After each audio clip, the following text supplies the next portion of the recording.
Good evening. Ira Epstein, and I'm doing this update because, as you can hear, I have no voice. I have not abandoned you. Monday, I put out my updates. I wasn't feeling good Monday.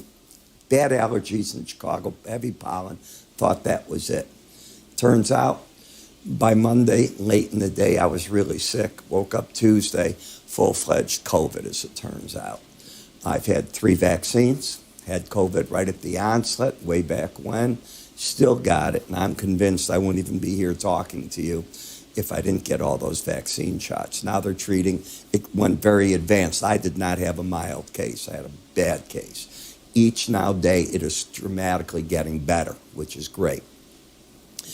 I'll never make it through 3 updates, as you can hear. So I will be back. If I feel good, I'll do it Sunday night with the weekend review. If not, it'll be Monday. But I haven't abandoned you. I just got to get better. I thank all of you for the many people that have written me, wishing me the best. I'm here. I'm feeling better. I just can't talk. This is the lung issue that comes with it. Take care. Welcome. I'm Ira Epstein, and I'm here to talk about my enhanced Bollinger Band course. Now, many of you have taken my regular charting course, and if not, you might think you know something about Bollinger Bands. As you know, Bollinger Bands are an algorithm designed to keep the market trading within it 95% of the time, and on a chart, it will offer on the top part resistance, on the bottom support, and the idea is the market will travel within them.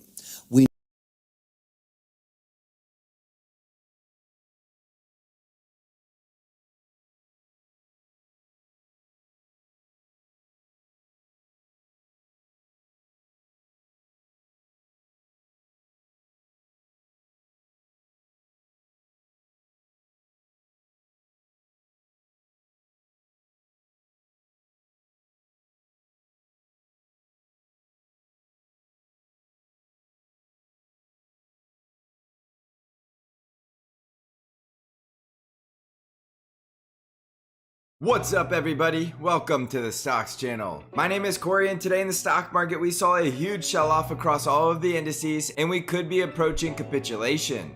First up, let's take a look at the S&P 500 SPY ETF. So let's crack open this chart and see what's going on in the stock market today. Alright. So today on SPY we were down 3.31%, and we did close below that critical support zone at 370. So we are at increased risk of capitulation for that price target down there at 350. Now, normally when you break a resistance or support zone, you do want to see follow through. So we will want to get confirmation that the bears are driving SPY down to 350 with tomorrow's price action. I still think there's a high probability chance that we see an end of month rally to go all the way back up to fill these gaps above. But while we're below 370, you still need to be extremely risk off. And I would suggest waiting until SPY breaks back above that level before you start getting bullish, if you are getting bullish at these levels. Remember, it's okay to get bullish in the long term the lower we go, and that's exactly what investors look to do, accumulating as the stock market goes lower, not trying to catch the bottom perfectly. But as a trader, you need to know exactly where your risk levels are, and you always need to manage risk. For example, if you're just blindly loading up on call options the lower we go hoping for a bounce and we continue to see capitulation,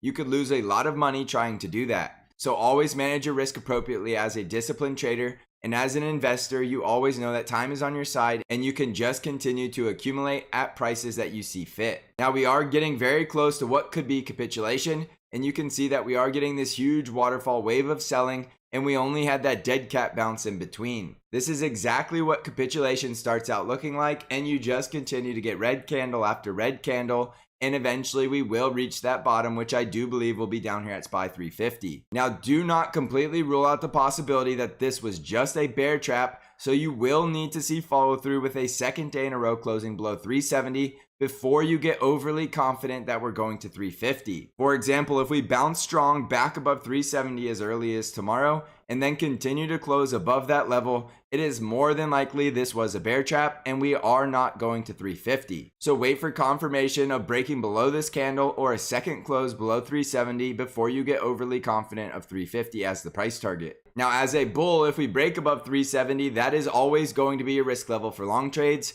And we still have strong resistance up here at 385, the gap close at 389, and our previous support trend line right around 395. If we could break above all of that resistance, it's very likely we'll fill the gap at 401. But do keep in mind, this is a very strong bear trend, and there will be bears at every single resistance level. In every single bounce, you should be locking profits because there's always a possibility it's just a lower high before the next lower low. The definition of downtrend until it's not is expecting prices to continue to make lower highs and lower lows until price action proves otherwise by forming higher highs and higher lows, and that will be our evidence that we could be seeing a trend reversal. So downtrend until it's not, so respect the downtrend and get comfortable seeing lower highs and lower lows until we see some type of reversal. Also note the volume is picking up on red day, so if we continue to see high volume selling, that is significantly going to increase the probabilities that we reach capitulation now instead of later. So respect this volatility with proper risk management and understand that volatility does work in both directions, so you can't completely rule out the possibility we get an impulsive rally to the upside. So you will want to watch that critical level above 370 to cover short positions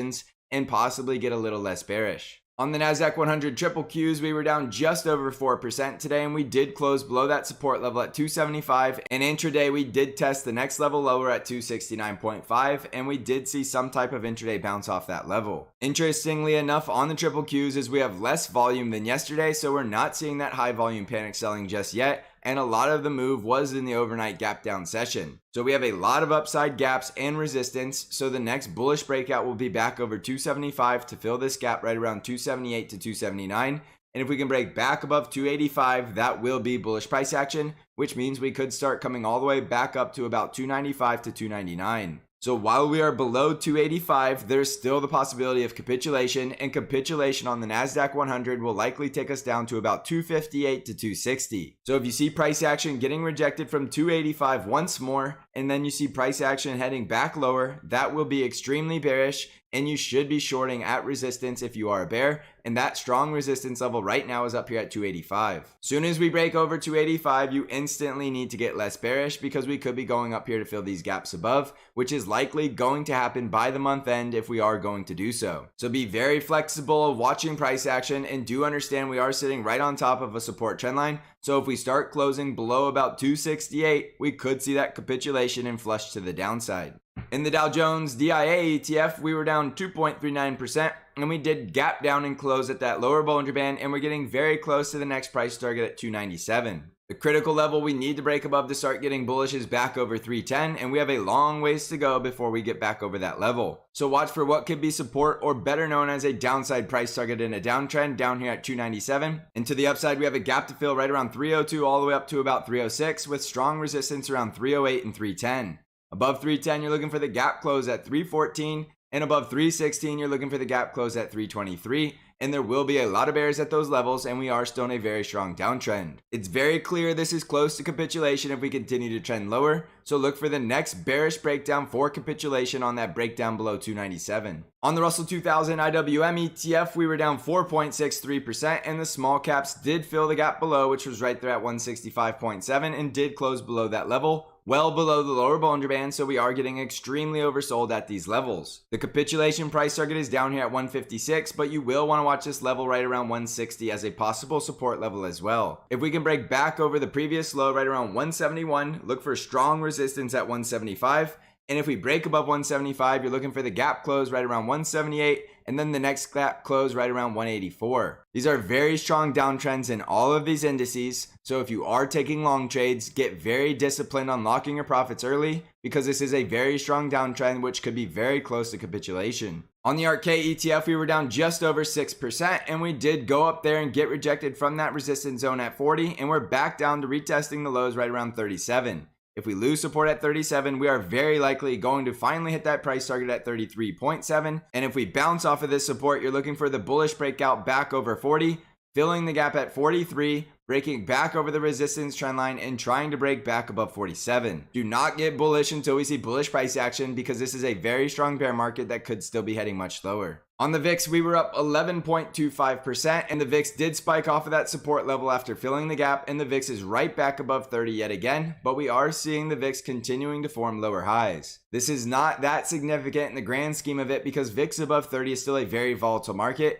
but it is something to note that if we are going to get capitulation, we will need to see the VIX spiking above 35, and hitting that price target at 38 or probably even into the 40s. So while this does look like a very large sell-off, it is likely not capitulation just yet, but we could be approaching capitulation very soon if we don't start to bounce from these levels. You're not really seeing bullish price action from the VIX until it starts crushing all the way back down below 24, so still remain very cautious of a volatile market while the VIX is this elevated. On Bitcoin, we're currently down just over 8%, and Bitcoin is well on its way to retesting that support zone at $20,000, and if we break below that, the next price target is all the way down here at 12,000. So capitulation in Bitcoin, which I know that's funny to say because we've already dropped so much, is likely going to be on the breakdown below 20,000 to the price target at 12,000. If we start developing support at 20,000, we could get a spike for the bulls that takes us all the way back to retest resistance at 28,000. But you will want to wait for some type of consolidation and proof that that level is holding up as support unless you are long-term bullish and don't mind buying lower. On Nvidia stock, we were down 5.6%, closing well below that support zone at 161 and very close to hitting the price target at 150. I've said this many times, but I do believe when Nvidia hits 150, that will likely call the bottom in this stock. But if for some reason we break below that, the full-blown capitulation price target will be down here at 125. We can start getting more bullish if we break above 161, but the real level to break above to start getting bullish is all the way up here at 179 and breaking above 200. So remain cautious while we're below 179 because we could still be going down to 150 and possibly even 125. So that will be your very critical level to pay attention to because while we're below 161, it's likely we're heading lower. On Tesla stock, we were down 8.5% and Tesla clearly rejected from resistance at 700 and is very close to retesting our previous support down here at 620. If we find support at 620 and close back over 775, that does look like a successful double bottom, and that will be extremely bullish. However, if we break support at 620, look for that next leg lower at 571. And if we break down below 571, we will very likely start trending back down towards $500. This is still a bear market and a bear trend with price action below all the moving averages and well below critical resistance. So you need to be cautious while Tesla is below 700 and trading below 775. On Apple stock, we were down about 4% and Apple finally hit that price target down here at 130, and that is our downside price target in Apple, so I do not have any lower price targets at this time.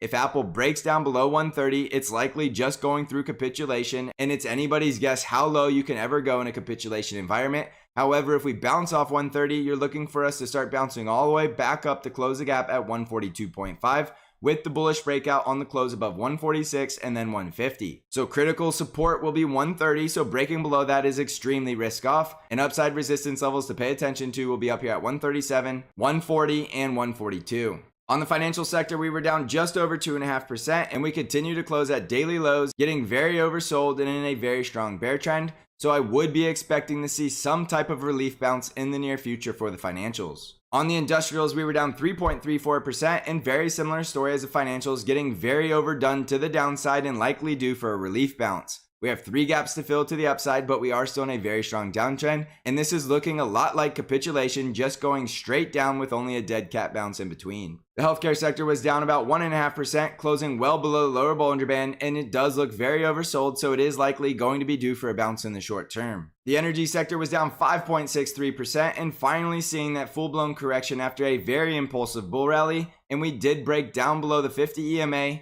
close one of our gaps below, and we're back down to the support zone right around 77. We clearly broke below all the moving averages and our support trend line, and we did lose the bull trend, so it's still possible we will continue to trend lower, and we still do have gaps much lower to the downside, so you will want to be bearish while we are below this 50 EMA right around $82. So jumping back over to the S&P 500, this is without a doubt a market that is very close to capitulation, and while I do think this is a capitulation type price action, full capitulation on SPY would likely take us down to 350, and we're not quite there. Look for that second day in a row below 370 to confirm that we're likely going through capitulation. Otherwise, this could have been a little bit of a bear trap before this counter trend rally going through the month end. Remember, volatility works in both directions, so you always need to use proper risk management no matter if you're shorting this market or trying to do long trades. This is a downtrend until it's not, so treat all bounces as counter trend rallies in a bear market that will yield lower highs before the next lower low. Get comfortable seeing lower highs and lower lows until we break the downtrend and we start seeing bullish price action. Also, don't forget that I do have Bang Trade Alerts, which is an algorithm-driven trade alert service that only trades the ETF TQQQ and sends you out how to join the Discord server by clicking on the link below. So thank you for watching, everybody. I hope you're crushing this market, And as always, I will see you in the next episode.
diarrhea, bloating, and abdominal pain, okay? And a lot of other conditions too, like inflammation in the gut, eventual atrophy of the little villi or the little internal roots in your small intestine that are supposed to help you absorb food. Those become smaller and smaller to the point where they're just no longer there. So you have a major digestive problem. And the problem with celiac is it's very hard to diagnose unless you do a biopsy. And so you might say, well, I don't have celiac. I don't get diarrhea, bloating, abdominal pain when I consume bread. So what's the big deal? Well, there's something called non-celiac gluten sensitivity. And this is basically asymptomatic celiac. In other words, a person will have celiac without the symptoms of the digestive tract, at least without classical symptoms, diarrhea, bloating, abdominal pain. But they have other issues, okay? Because the problem is still occurring at your gut level.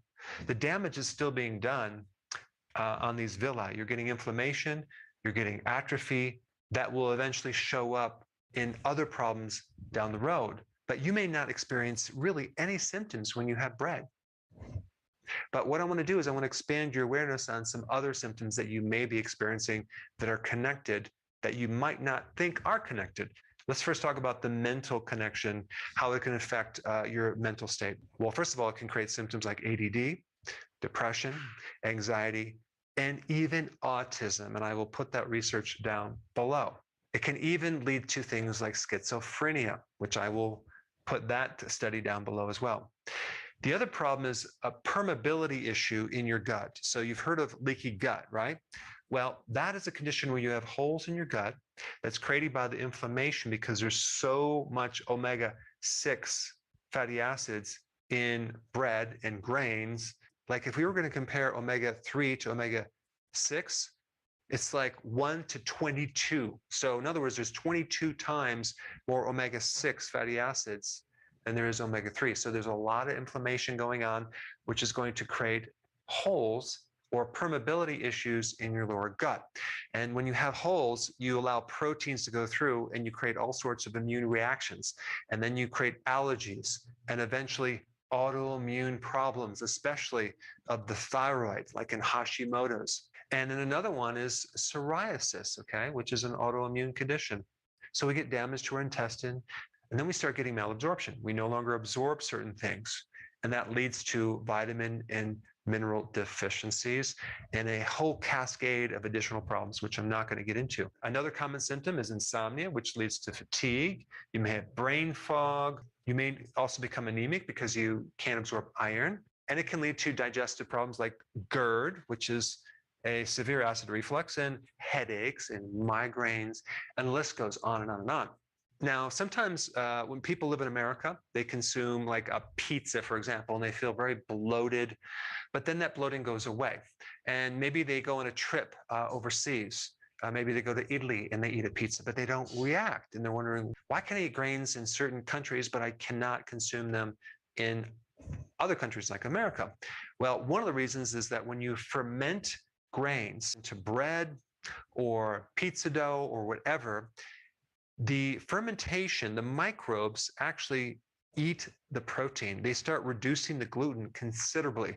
So for example, sourdough bread has a lot less gluten as other breads. And this is why they might not experience the bloating.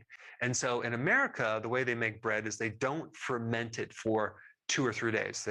They maybe ferment it for like an hour or so. And so we retain the gluten. So the more gluten that a grain product has, the more you're going to have a problem with this. Now, the other point I want to bring up is that over the years, we've hybrid different grains like wheat to have more gluten, okay? And this is one additional problem. And then there's also additional problems too. When you enrich or fortify these flour products, especially bread, with synthetic vitamins and iron, a lot of people react to that as well. Now, the point I'm trying to make is that I'm just taking one aspect of grains, and that's gluten, but there's a lot of other additional problems as well. But I think even when people go off grains and they start the ketogenic plan, one huge reason why they might even feel so much better is not even necessarily the lowering of the carbohydrates. It is the abstinence of eating these grains that eliminate a lot of the inflammation that is going on in the gut and then all the associated symptoms. So I want to challenge you just to avoid eating bread, okay, for 1 week, okay? In fact, avoid all grains for 1 week and just see how you feel. And then the next week, go back to eating bread and grains and then see how you feel. And then compare these two and then decide whether it's worth it or not.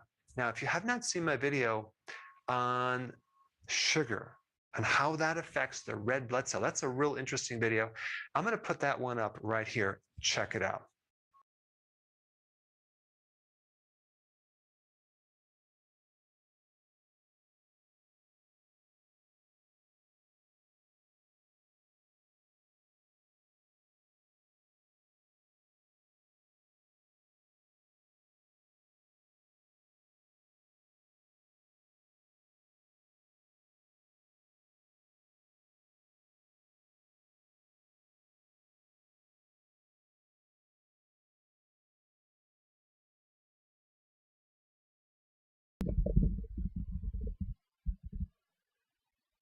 I'm back.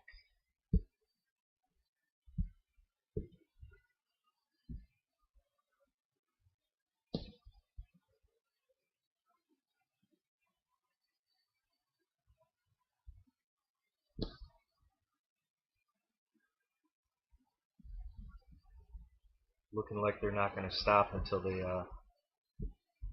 make an attempt for that 360. I got 360 and a quarter right here.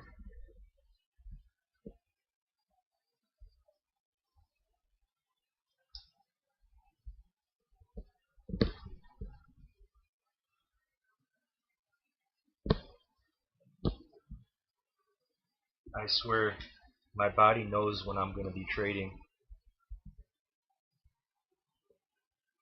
The past few days I was away, slept in, no problem. Today, I woke up an hour before my normal wake up time when I trade. I went to pee, laid back down. Within a few minutes I knew I probably wasn't going back to bed.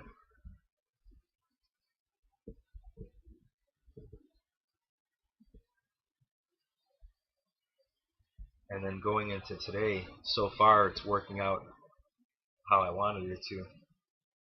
I was excited about today.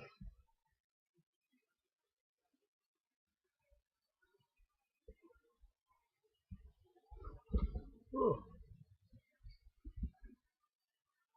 But yeah, I don't think they hit 350. I mean, obviously very possible, even crack it. I mean, that's obviously a possibility. They crack 350 next week. You're going to see some crazy capitulation, crazy. But to be honest, I don't think they do. Before we even got down here, actually, I take that back. Maybe on Monday or Friday. All along I was calling for 360, and maybe a crack, or likely a crack of 360. And looking at the chart, I think 355 gets cracked. So if I had to pick a number, 354 would be a pretty good number, which would be right here.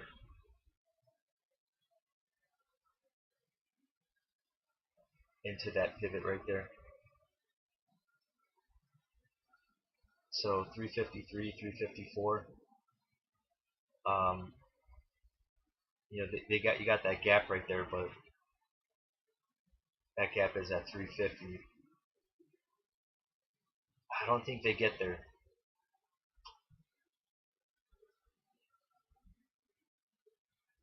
That's just my guess. I think they're going to come short of the 200. The 200 is at, this is a weekly. So next week this will be right above 350.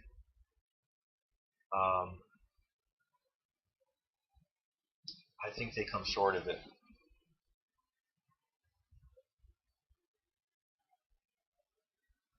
We'll see what happens as the chart plays out here, but just right now, that's my guess.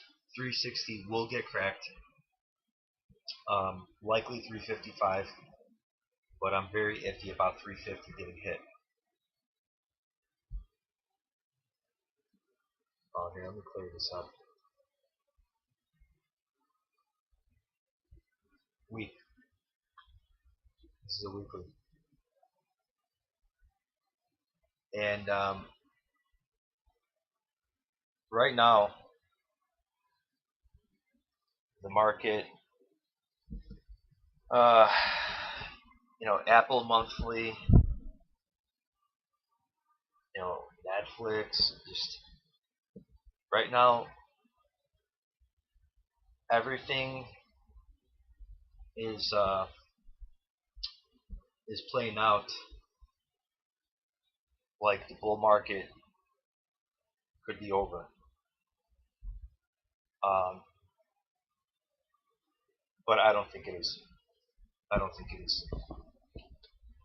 This is 2018, December 2018 all over again. Well, first of all, this is a perfectly healthy correction.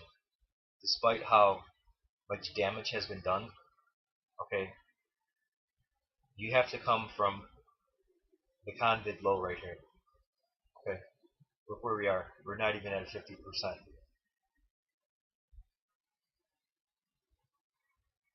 So, just looking at the chart as it is without any other context, this is a perfectly normal, to be expected, healthy correction. So that's just a fact in itself. The monthly chart on SPY, to me, tells me the bull market is not dead. So when I look at this,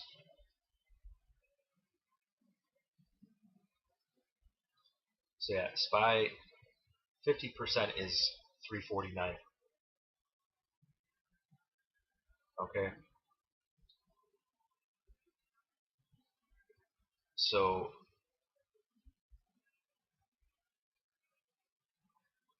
they very well may spike that. The reason being is because the Qs already came here, but you have the banks and oil holding up SPY. Again, just my guess, they don't come here. However, they should come here, at least to here. So if they come here, I think they're going to come short of 350. I don't think they're gonna crack 350. So if you had asked me to pick a number, I would say 354.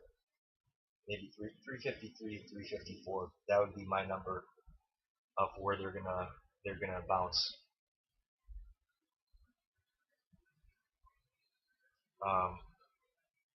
I mean, I could say 90% chance 360 will get cracked. I mean, obviously, possibly even today. But if not today, next week for sure, 360 will get cracked. And 90% at that, and I would say probably 80% that 355 gets cracked. But the reason the bull market's not dead is because of this.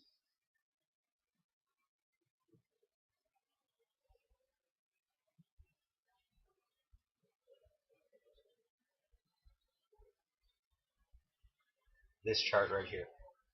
Okay. The monthly chart. So,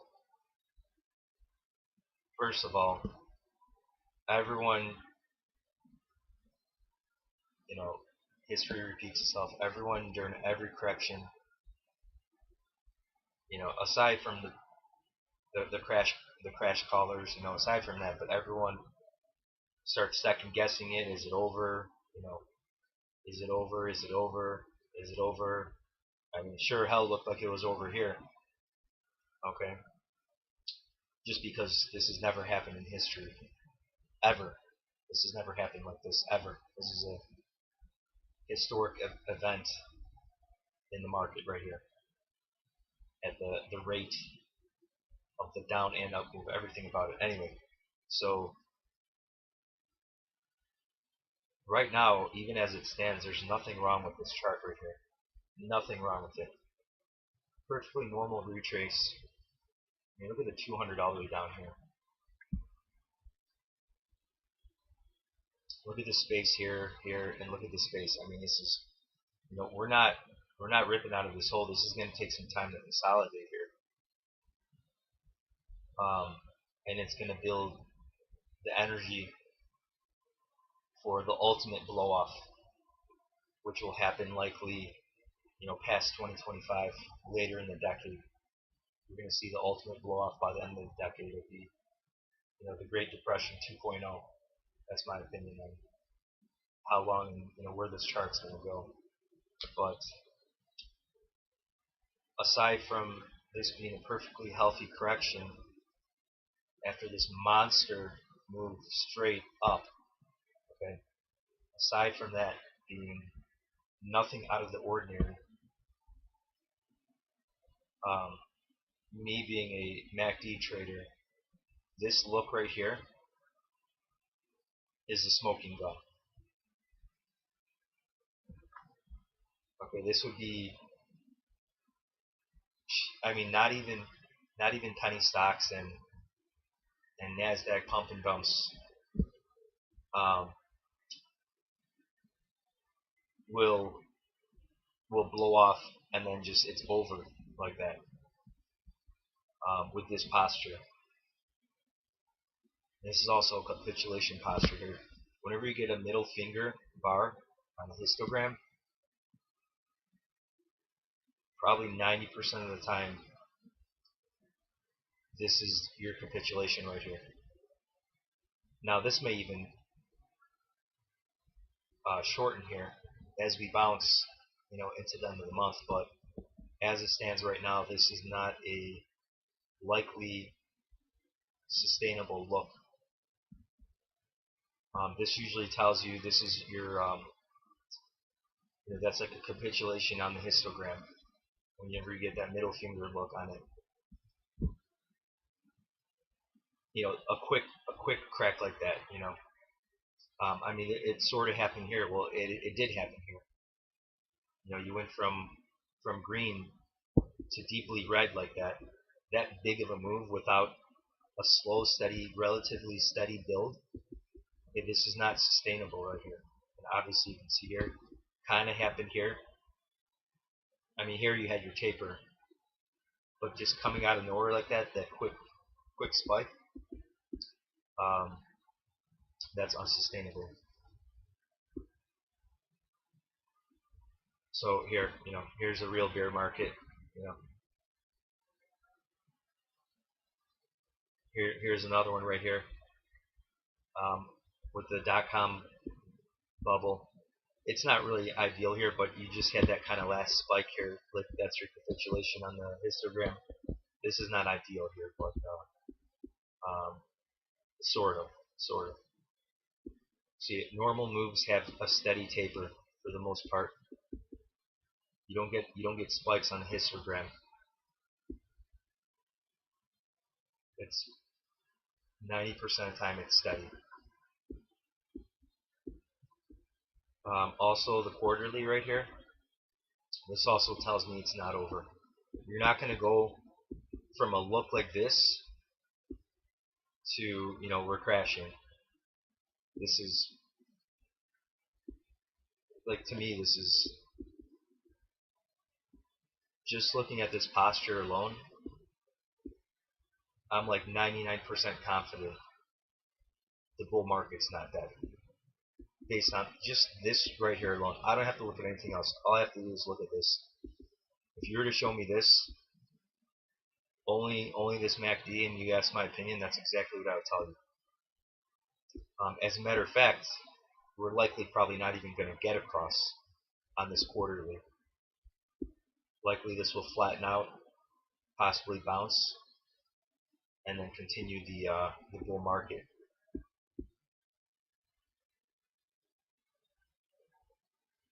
So yeah, this is going to be the second buying opportunity of a lifetime in 2 years. Right around these levels. Anywhere around 350 is going to be a phenomenal buying opportunity for the long term.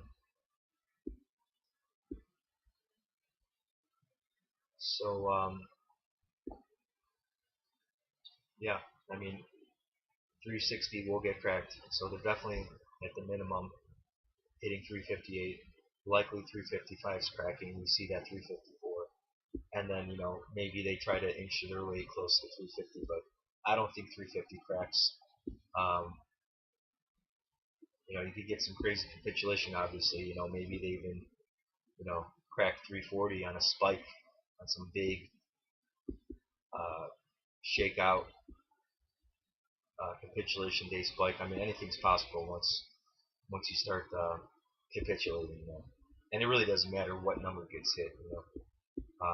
If you're building a position around some key levels like that, to hold for a couple weeks or longer, you're going to be fine. So yeah, back to the chart here. And then right now we're setting up for divergence here on this weekly. So I really thought going into today, they might even make an attempt at 375 going into today. That was my guess.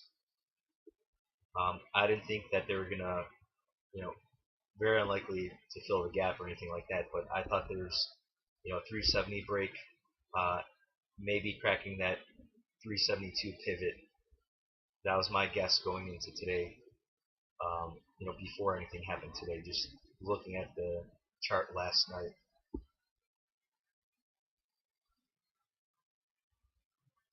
However, next week, wherever they close it, we could still get, 360 is very likely going to get cracked.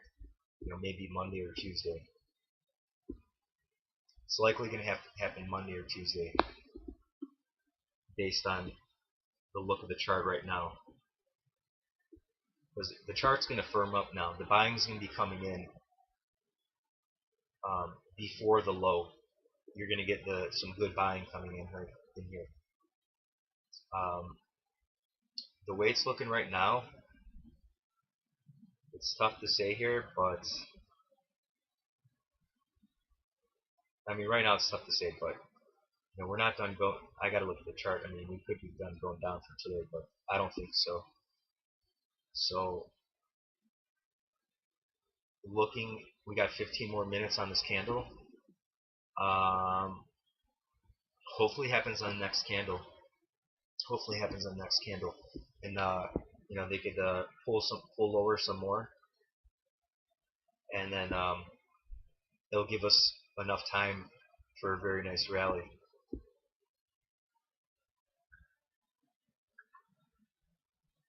So now let's change this. So here you go. Here's the Fed day. There was a nice bounce here. It was a little tricky, but it was a nice move higher. It had a crazy move on the 1 minute, but technicals never fail. I mean, look at that beautiful rejection at the 55th. I mean, how much better than that does it get?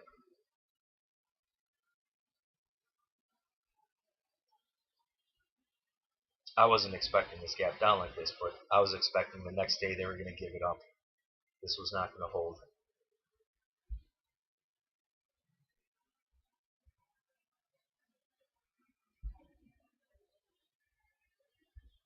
So yeah, okay, looking good so far. There's no reason to run into a long, unless you're scalping.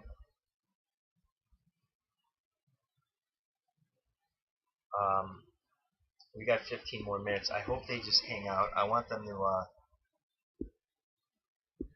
I mean, could they break out here, crack 368, then come back down? I mean, that's possible. They could crack 368.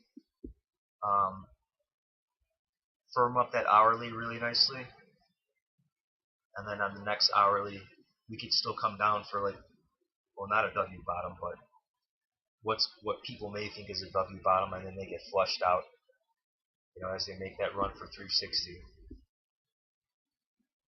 I'm surprised they didn't. I thought they were going to go a little bit more. I was calling for another dollar under here on this move.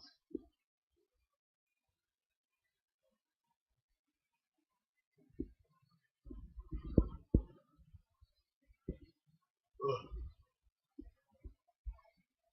And that's what sucks about PDT is you got to be a sniper on your trades. I would have taken a short against these highs right here, but I wasn't expecting a move this quickly. This was a very nice move that paid very, very nicely. I think it was like a 5-bagger on the 365s. Yeah, it was a solid 5-bagger without even top ticking or bottom ticking to get in. So yeah, that but again, you had to assume. I did not think it was going to happen that quickly.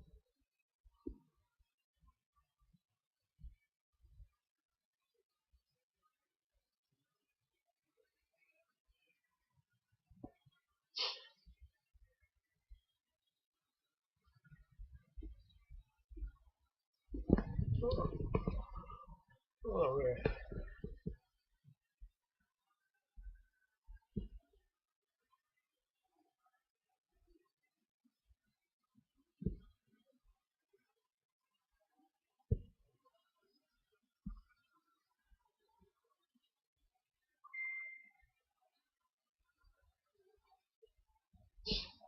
All right, so they're gonna try to run that 368.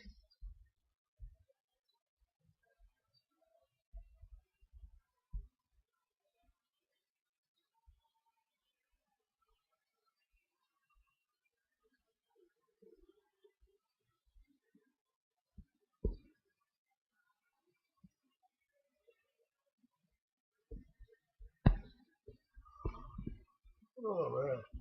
Ugh. All right, let's take a look at these charts here.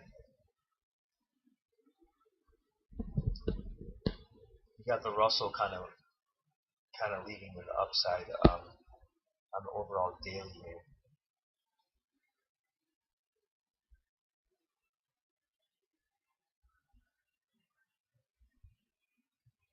Yeah, based on the chart on the daily here,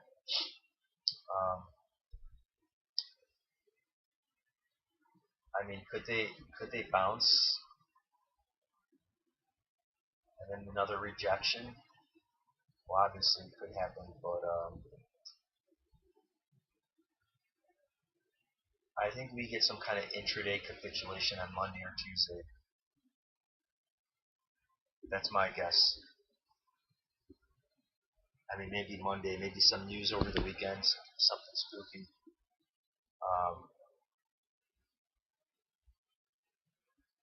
Whether we gap down on Monday, I don't know.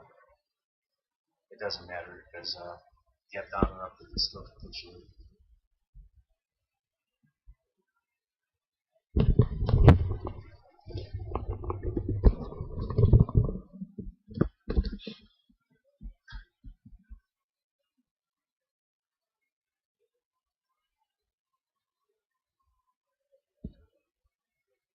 So this is what makes today very interesting.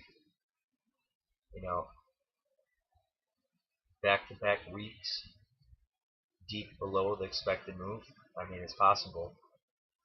I'm not saying we're going to 380 by any means, but possibly an attempt at 375. I think that's possible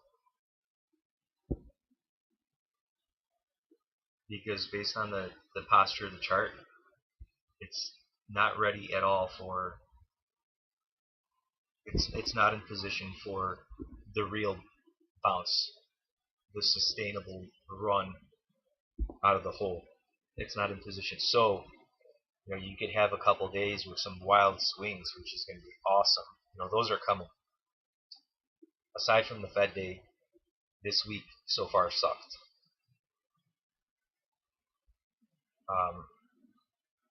I mean, yeah, you had some moves, but it was a pretty tight range and kind of choppy action all week.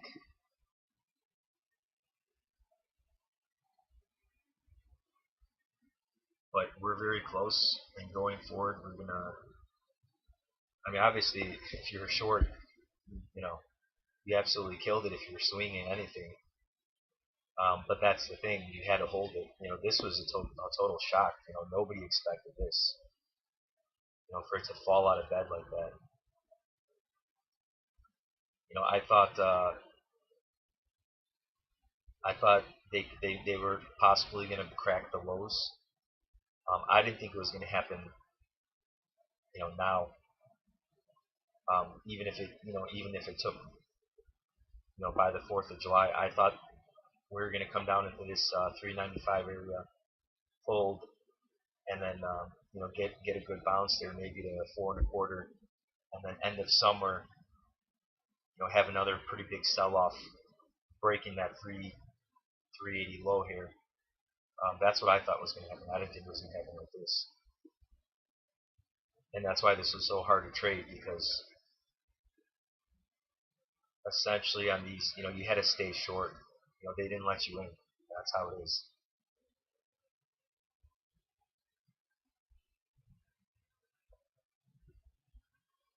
Once we got here, this week there was no opportunity this week as far as really really good setups. There were trades. You could have made money, but there wasn't enough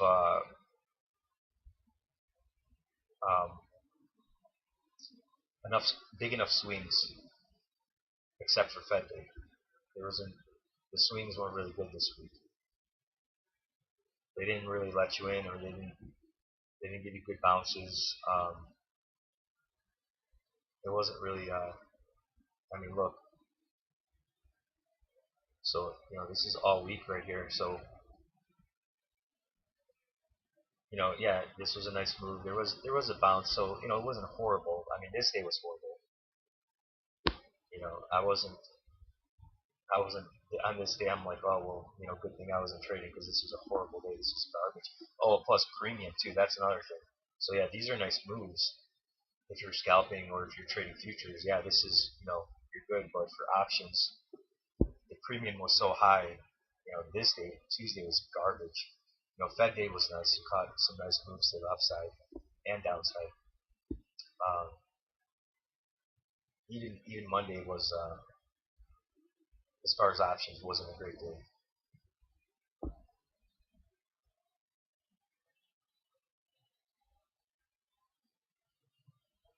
Yesterday was horrible. Yesterday was Tuesday all over again. I mean, look, it's almost identical to Tuesday. Yesterday was absolutely horrible. Garbage. Garbage. Didn't miss anything. That's also another reason I'll explain later if hopefully Vlad shows up. But that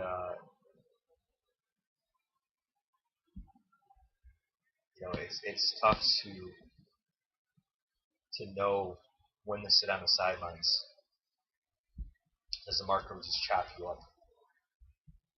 All right, so we got. I think they're going to firm up this candle right here. I think they cracked 367 before going lower. So this hourly close here, we actually want it to firm up for a better look for a good bounce today. So it would be nice if they could close 366 to kind of firm up this hourly as best as possible in the next few minutes. And then also that would show that there's buyers here, holding this support here. So you want that to hold, showing that buyers are here today. You want this hourly to firm up this posture, and then ideally the next candle we get our final capitulation for the day. But right now, this is setting up pretty decently, for some kind of bounce. Right now, who knows where, but it's not a bad look for the bounce to 370 at a minimum.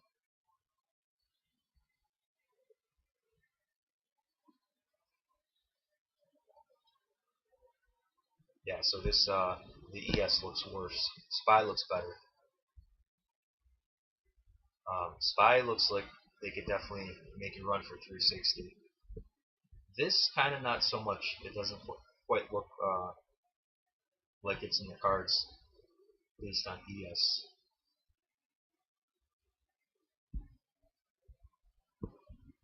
But after yesterday's one, bouncing for the close, there was nice volume in the close yesterday too. But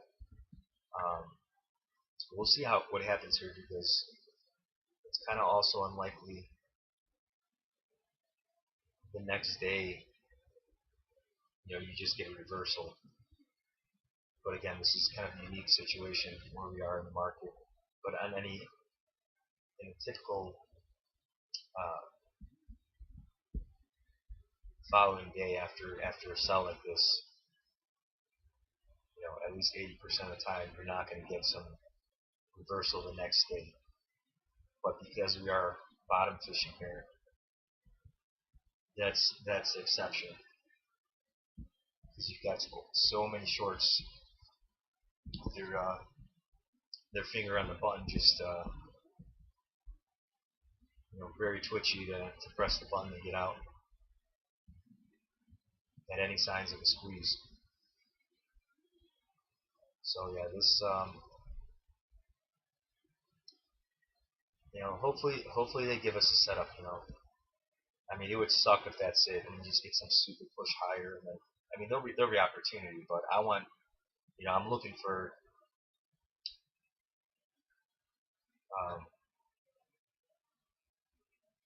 the market's due for a big day. I'm not saying closing 5 points green. I'm not saying that. I'm just saying, a nice rally off a low. It's due for that. So it would really suck today if they don't make a run for 360.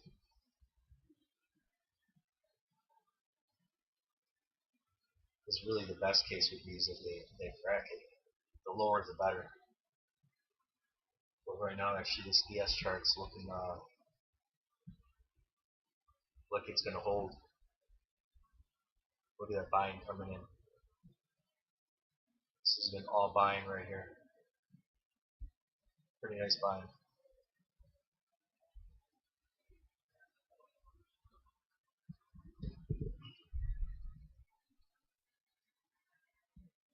Alright, so they closed. Where did they close that? Alright, so they closed well above 366. So this 4-hour 2 has work to be done. So it's kind of tricky here. Maybe we don't get the real rally until the close, because this 4-hour isn't ready. This is saying we need 2 more hours for the next candle. The next candle should dip pretty good from wherever this one closes.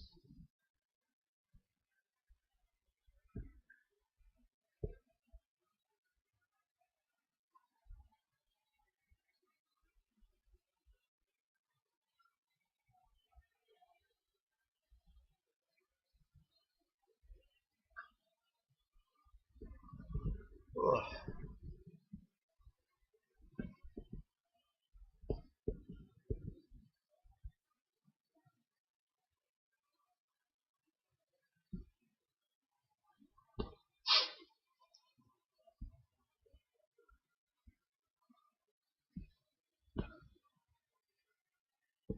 Surprised I didn't hear bell for this. Oh wow.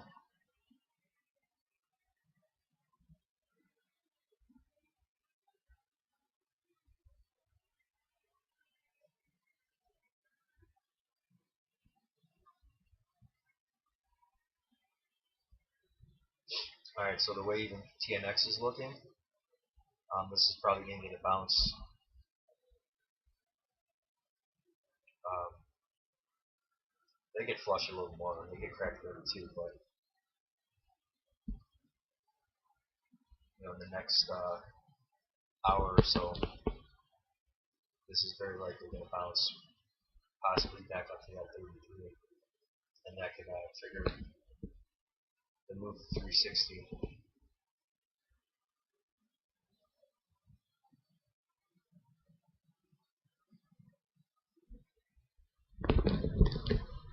Ooh, this was a little surprising here.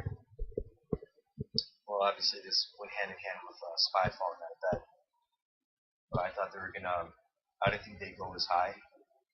If they did break it, I thought it wouldn't be by much, or not break it at all, and create a divergent higher high, or just a lower low, and that was going to be it.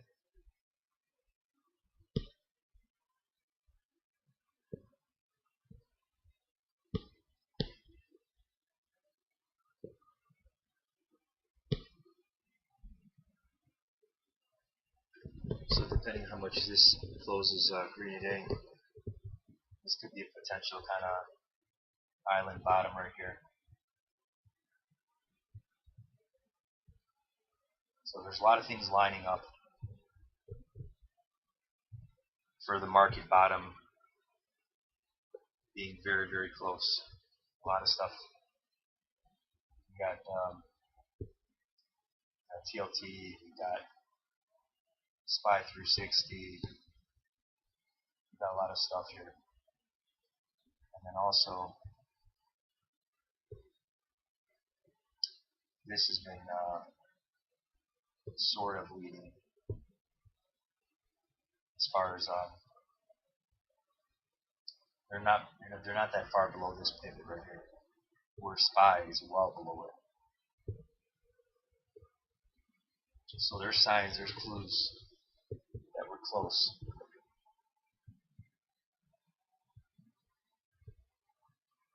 Likely next week we bottom, based on the posture of the weekly.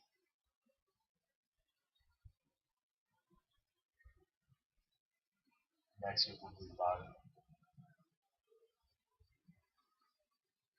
I would say there's probably a 90% chance, based on this weekly posture, that the bottom will be in next week.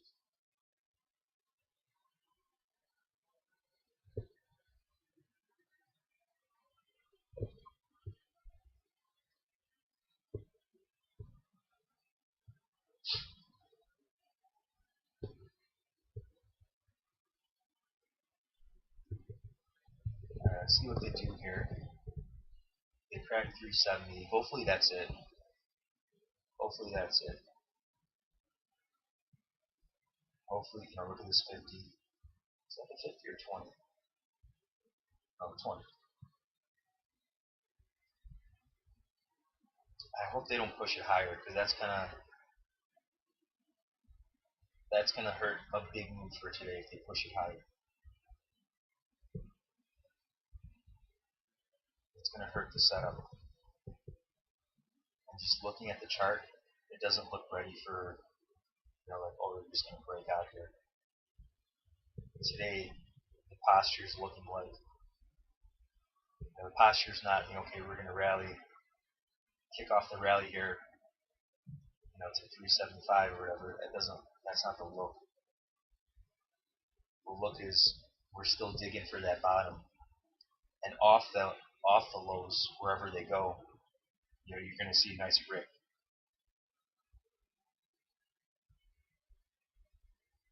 Because like I said, normally after a big down day like this, you're not going to get just a reversal. I think we're going to close green. I would say there's a 80% chance we close green. How much further green? Tough to say, but maybe a coin toss. They close above 37 on a close.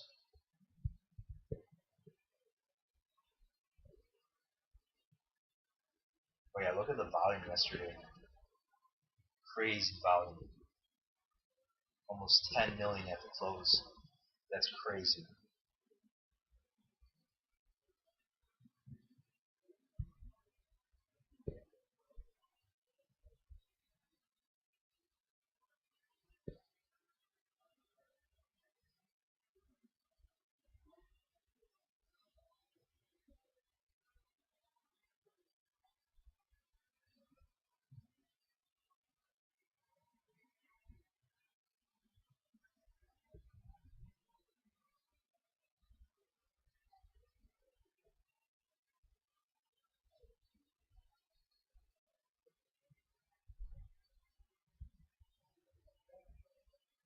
Alright, now let's flip it.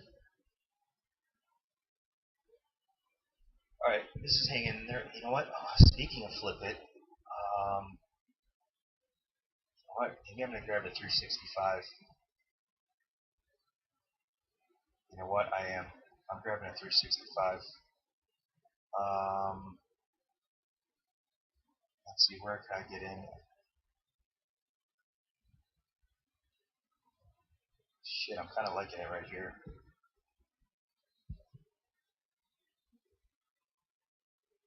Alright, I got a bid in on a 365.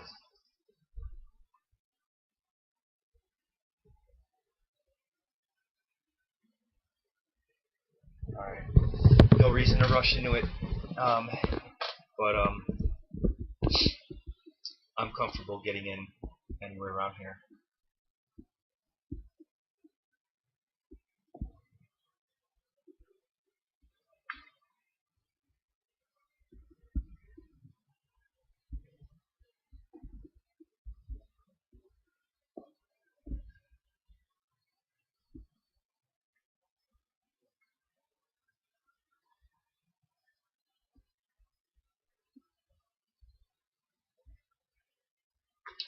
You know what? I'm gonna cancel my bid. You gotta wait for this 15-minute.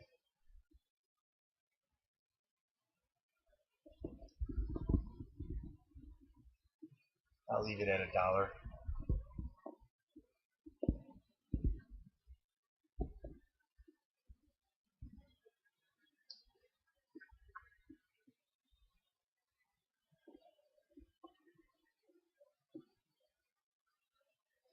Yeah, this 15-minute needs some time here. Needs a little time here. And looking at the 5-minute of the 365s, you know, that's not nothing is confirmed here. And actually, these things might even go to 75 cents. That would be nice. Interesting.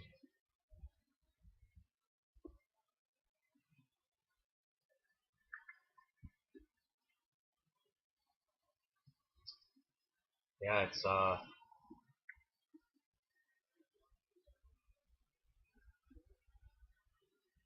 interesting how this is going to play out here. Because when I'm looking at the inverse,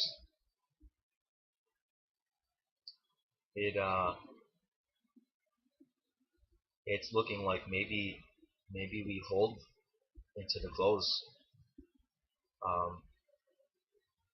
Hold red for the day into the close when I look at the 15-minute posture.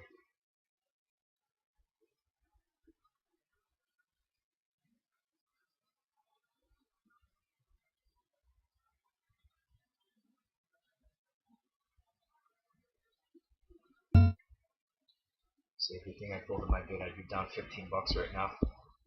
Almost 20 bucks now on the 365 here.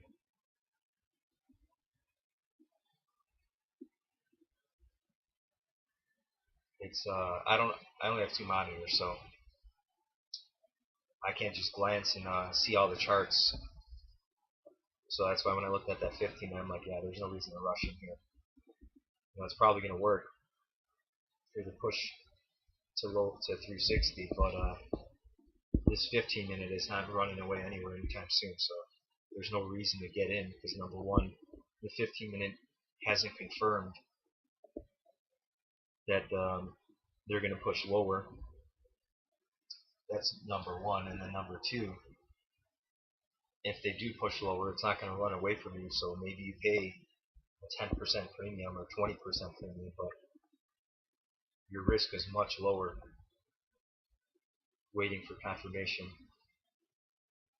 So this is interesting how this is going to set up here.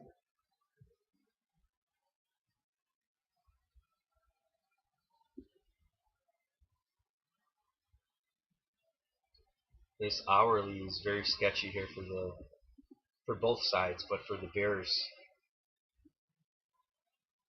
it's yeah, it's looking like we're going to get that push lower, and then we're not going to rally or attempt to rally or bounce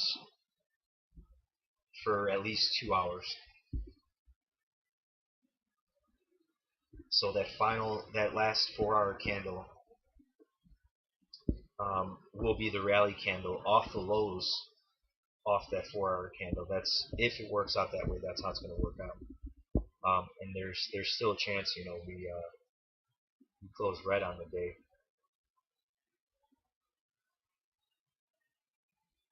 Normally after a move like this, I mean, this is the downside, so you could get the continuation closing red. But normally after a big move, the next day is consolidation for the most part. But I don't see that happening given where we are in the overall market. I don't think they're just it's gonna be a quiet Friday as we're digging for fishing for those lows.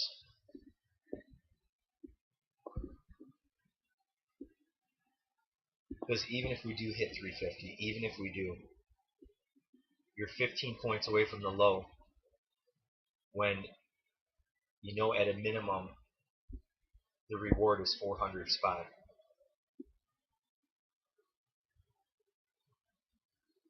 That's a 3-to-1 ratio at a minimum.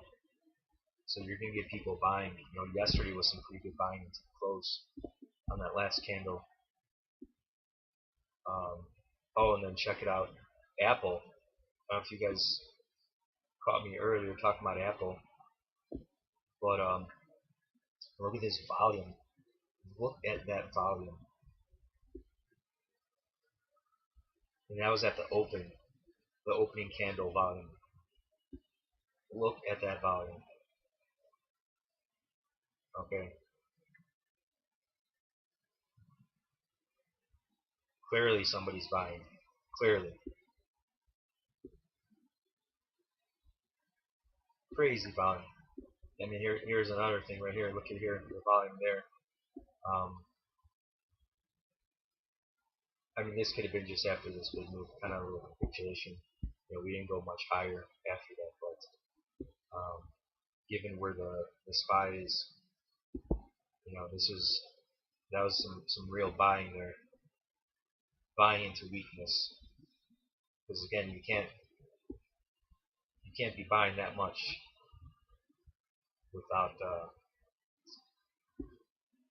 without weakness, without moving the price.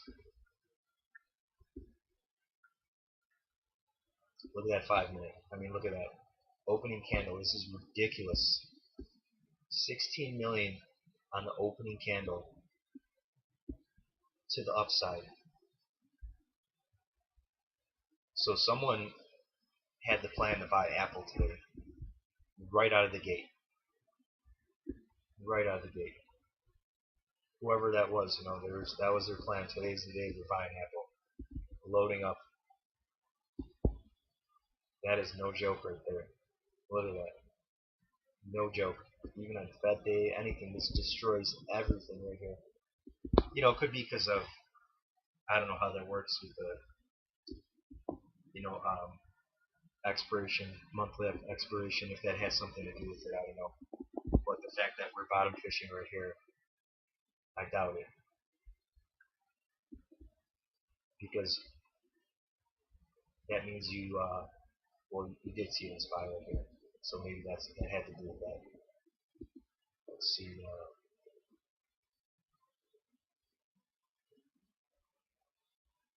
Yeah, maybe it had to do with that. I mean, it could be. It could be. You don't know if it is or not. Just buying across the board, buying at the open.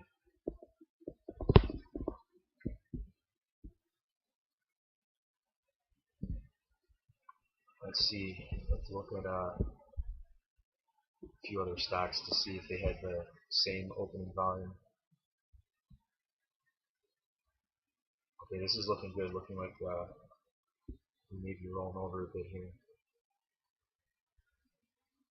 I hope they break it down and make that run for 360 sooner than later.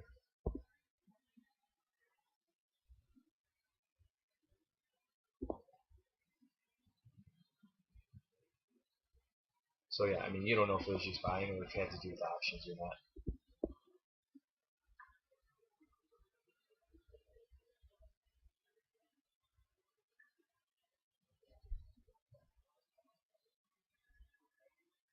Yeah, everything got big volume at the open.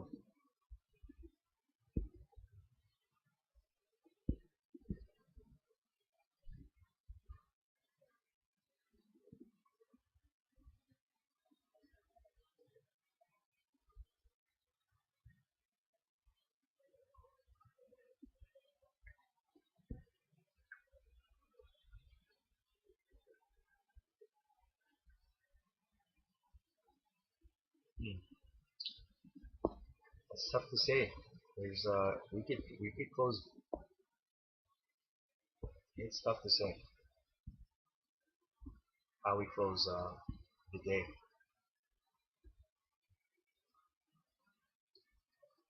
Because maybe we do get a sell. Um, maybe we do close well under 365.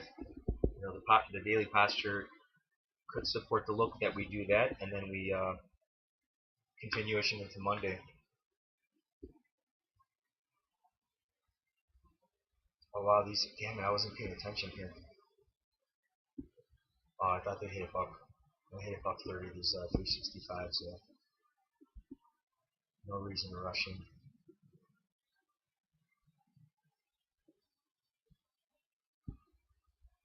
Get coin right at the bottom. Come on, Adobe, fall down for us here. Adobe's holding here for too long, Scott. I know.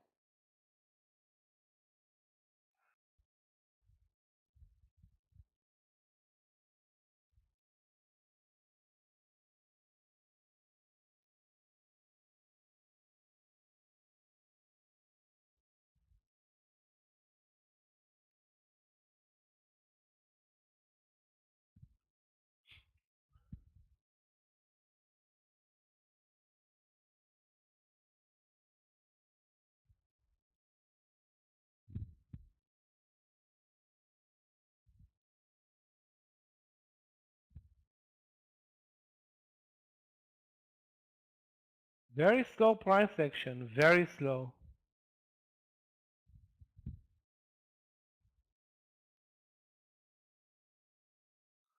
Snapchat, let's take a look.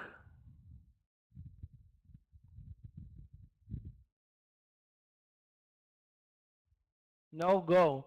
Take a look at the daily chart and you'll see that the daily chart shows the zero volume, zero range dodgy on Snapchat. It's not gonna go, most likely. I mean, there are no guarantees. I wish I would say yeah, it's gonna go, but I don't see how. The daily is horrible. It's a $12 stock, so on paper it's upfront it's already not a good mover.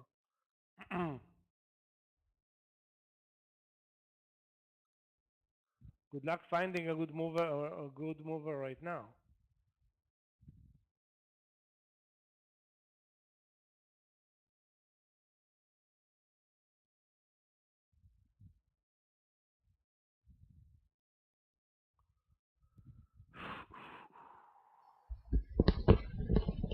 KSS has been What do you guys driven think? up and down Green or red today by on the close? the buyout slash no buyout news.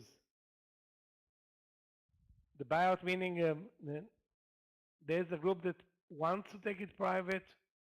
I don't know if it's gonna take it private, and judging by the price action, nobody knows at this point anything.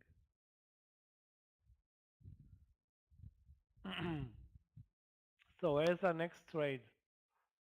10 minutes ago, it was most likely a long play. It's not like that anymore.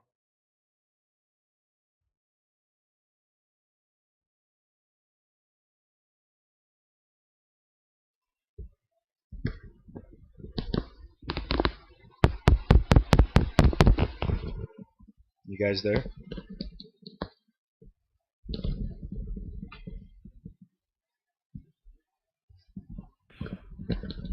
Bicycle Therapeutics. Wow. Trades less than 250,000 shares. This is the only trade that I'm looking at right now. This Just you? is sad. Anybody else? Green or red? What do we close today?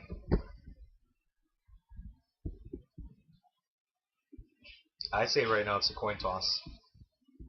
We got to see where the next couple hourly candles close.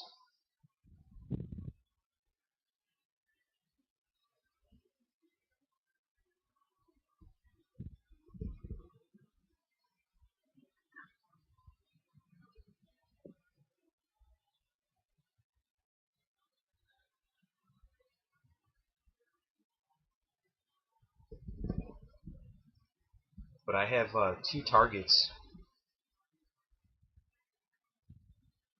360.25, and the next one 360.11. So that's always good when you see two different flags telling you the same thing. Yeah, Walmart.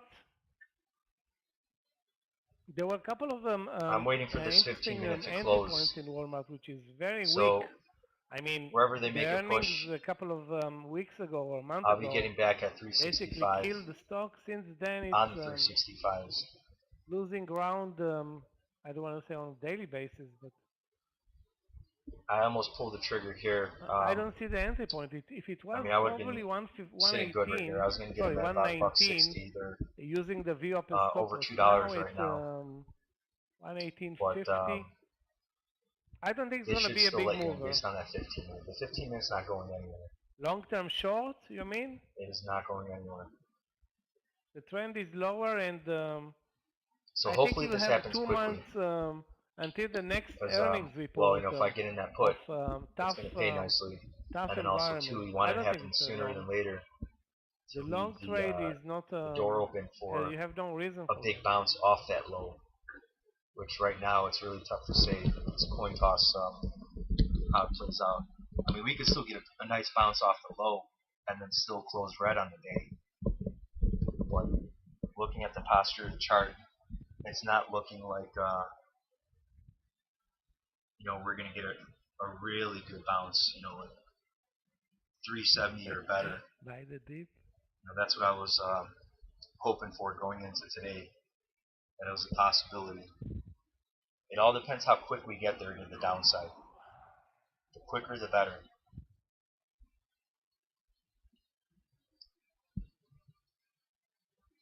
Because the more time that Definitely going to be a tougher environment they waste versus the morning. consolidating and all that, it's going to kill. But we only need one good upside. trade.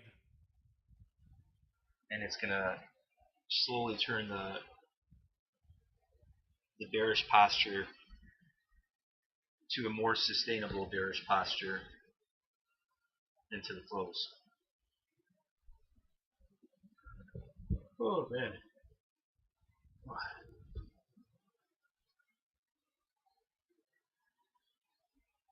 I didn't even look at ES here.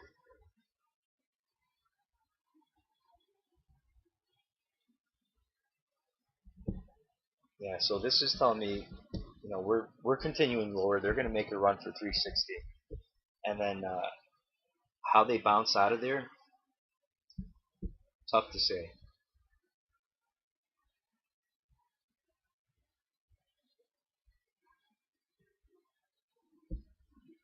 I was really hoping I was really hoping they got there on the first run. You know, not in the straight shot, but you know, without this the bounce, because now this killed a whole hour right here.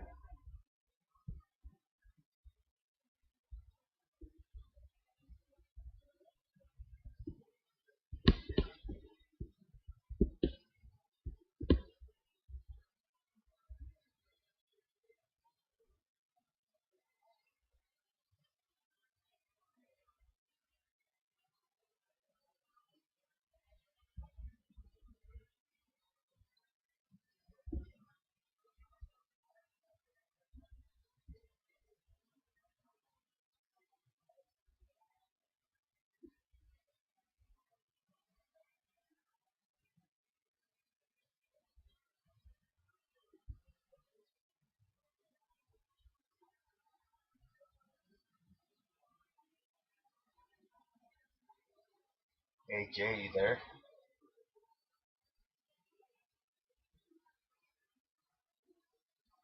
Where did you sell your puts? Right here?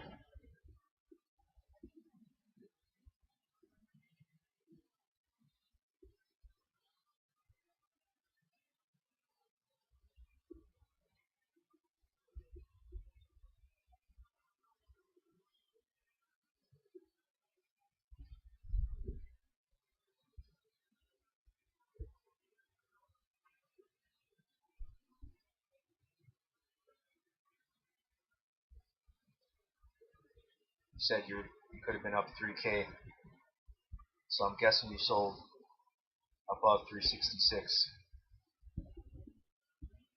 You missed at least 4 points.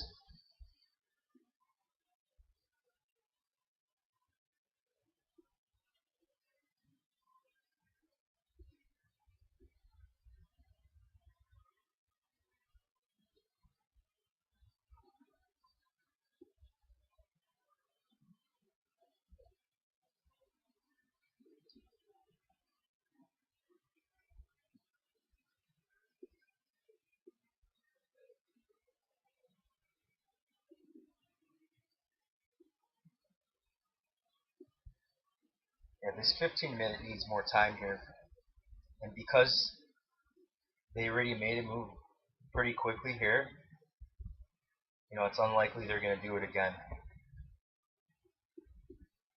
So I might even wait for the next 15-minute. The problem is, the 365s are the problem, because I could have got them for $1.50, let's just say.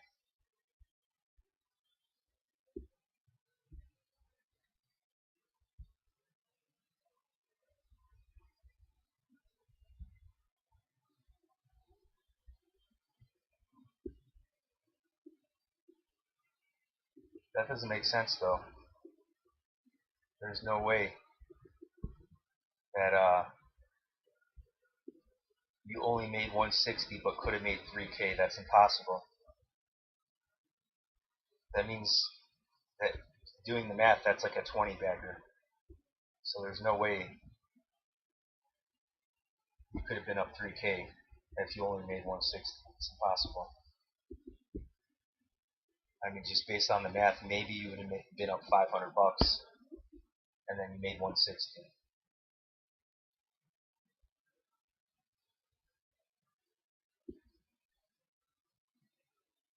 And yesterday's open, I mean, yeah, that was very possible. This holding as support, that's very possible. Yeah, see now, well, it always works like that because those 365s for $1.50. The problem is because those were in the money or at the money. The problem now is wherever they hang out here, you're not going to get in those unlikely at a good price. Unless we get if they come back to 365, then you'll get them for a good price, maybe possibly close to $1.50. But it's tough to say. Let's look at the 15-minute. The 15-minute needs work.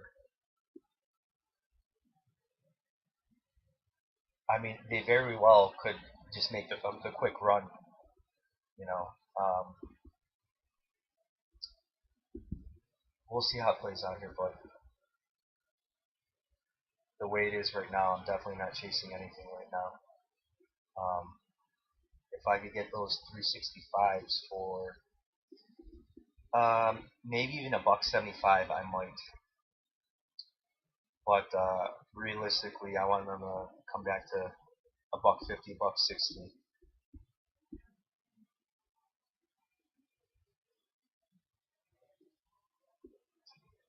Normally this would need time here, so we don't know what's going to happen. But normally this posture here would need time, but that's assuming, you know, a much bigger move is coming and or that it's going to hold. Because it can make the move with the posture not being quite ready, and then we're going to reverse off that low. So right now it's tough to say. So my gut instinct to get that 365 for $1.60 turned out right. It's gonna suck if they do this quick. I'll be a little pissed. But if they do it quick, that also sets up the possibility for the nice bounce. The quicker they do this, and that bounce will pay better because it'll be bigger, and also there'll be less time in the day, so the premium won't be as juiced up. So you'll get a better return with less time in the day.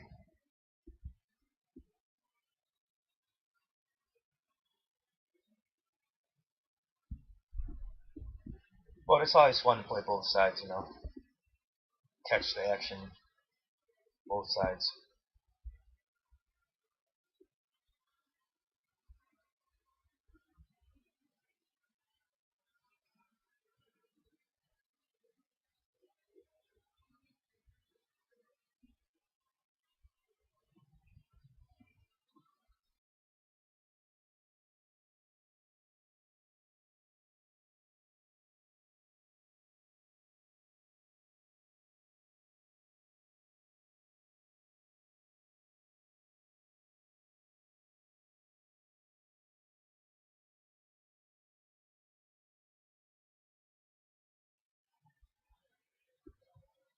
Well, here's an interesting video because I thought you couldn't sue them.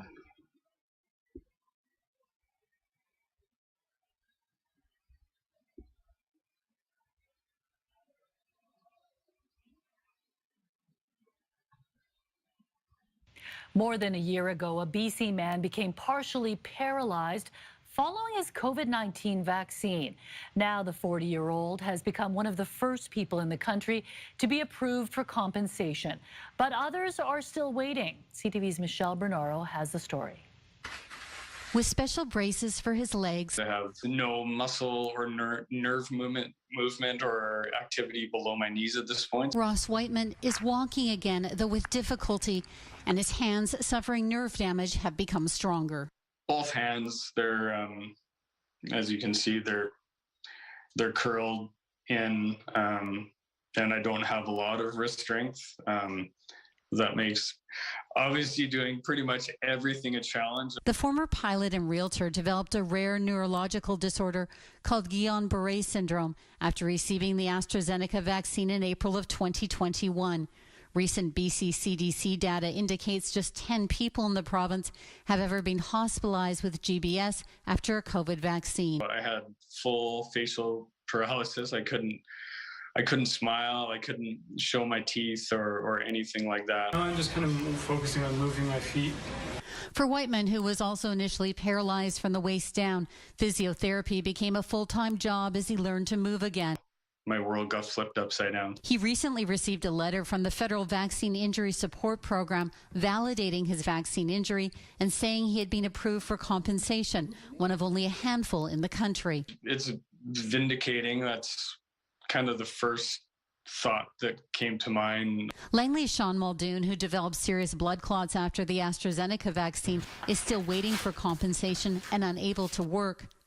Meanwhile, Whiteman said while he's relieved to be getting funding, the real victory will be seeing small improvements in his health. I've got a long road to go, but I've got a lot of support. And he says he and his family are ready to face whatever challenges are still ahead. Michelle Bernaro, CTV News, Vancouver.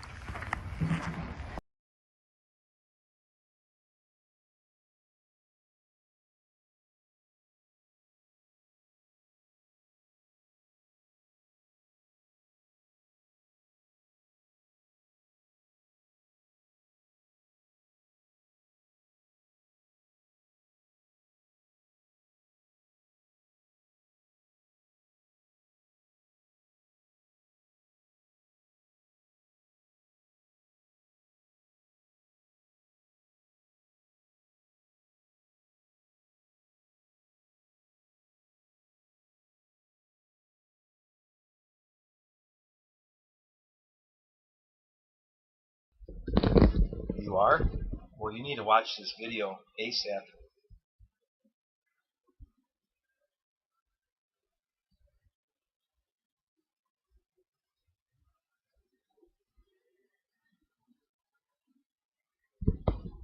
See, when you look it up, it's buried deeply. This is the guy's name right here.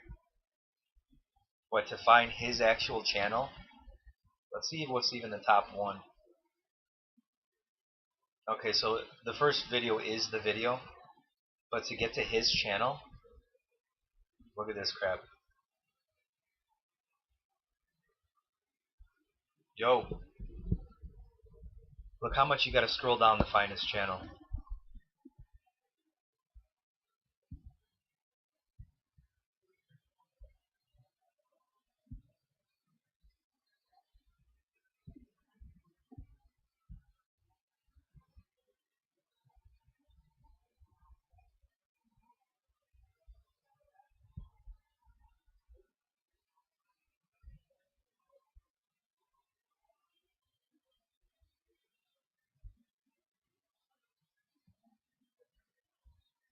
The channel is Phoenix Tears.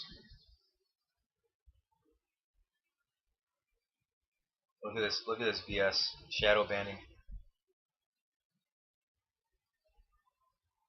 It should be the very first video that pops up. I mean, the first video that pops up is a video, but not from his channel.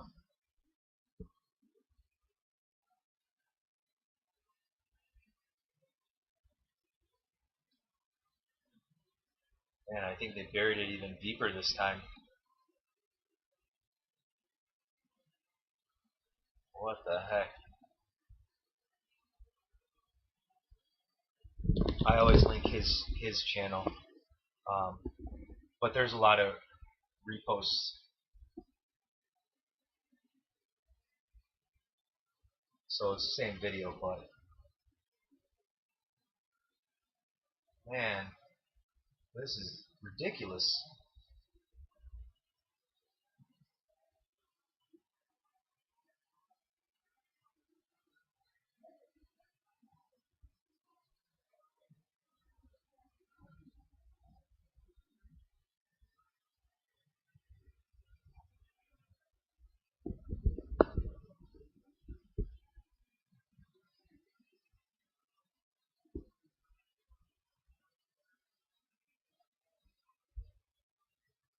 Did they get rid of his channel?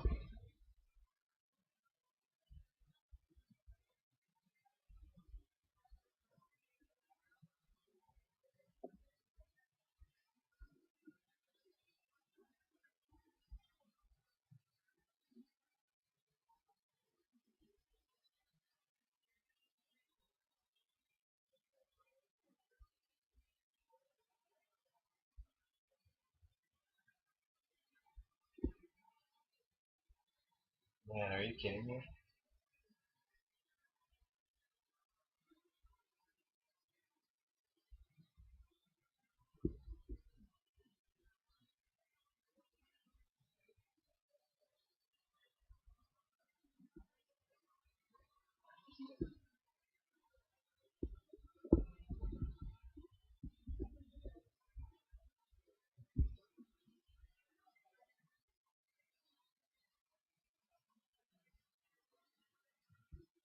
This is unreal. I don't know if you see how much I've been scrolling, and I still haven't found it.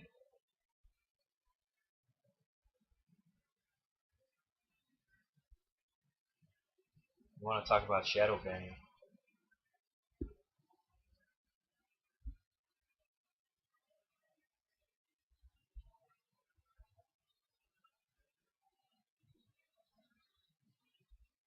The video I want to show you that you need to watch for your MS. If that's what you have, you need to get on top of that like ASAP.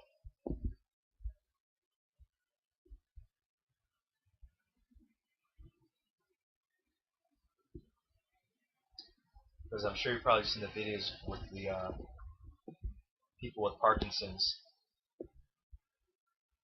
You know, within minutes, it turns them normal. Okay, well this is ridiculous. So you can see You can see the shadow banning here. Actually, this is his channel, I think, right here. But the actual video doesn't come up from his channel.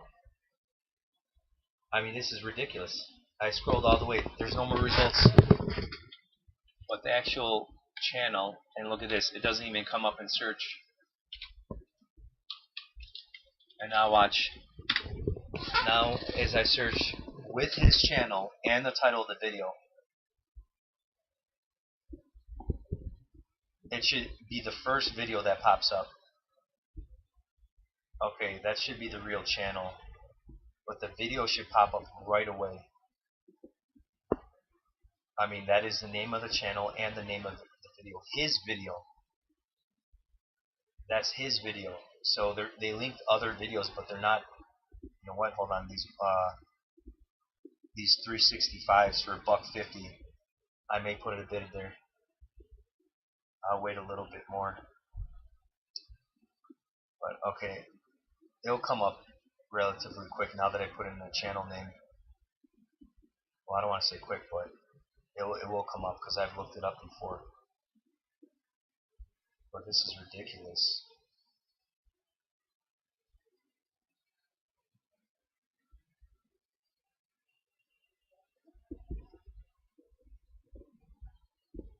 Again, I always link his channel because it's his video.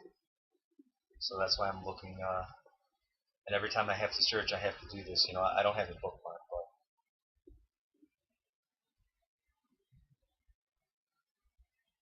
oh my God, did they like fully block it out of the search now? Because it normally comes up quicker than this. This is ridiculous. And look at all this crap here. What is all this other crap here that's coming up? Look what I typed in. This should come up immediately. Immediately. Like, what is this other crap that's coming up? Why isn't his video coming up? I mean, all the like, talking heads, music. I mean, what is this crap? What does this have to do with what I typed in? Oh, hold on. Those. Alright, I'm not going to get in yet. I'm waiting for this 5 minute to firm up. I'm going to get those 365s. What? Are you kidding me? Look at this crap. I think they fully banned it from the search.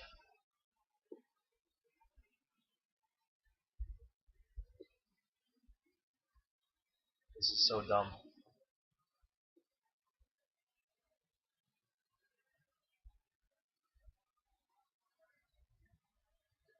I mean, this is unreal. So there's other links to the video, but not his channel.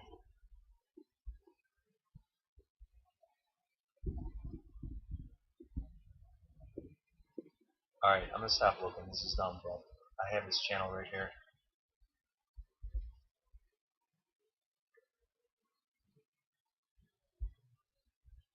Alright, here it is. Here's the video. Okay, you see this stuff? Are you seeing this? If you watch me search, I searched his name with the title of the video, then I searched the title of the video with his channel name, and it doesn't come up in the search. Okay, this is the video here. I don't have it on my channel. I have it liked on my original channel. But this is the original video, his video. You know, from I forgot what year. I forgot what year it is, but alright, here's the video right here. You need to watch it, and you need to watch it. Share it with anyone you know for many different problems that it can fix or help. It's an hour long, so watch it when you have the time. Alright, so yeah, we gotta wait for that next 15 minute.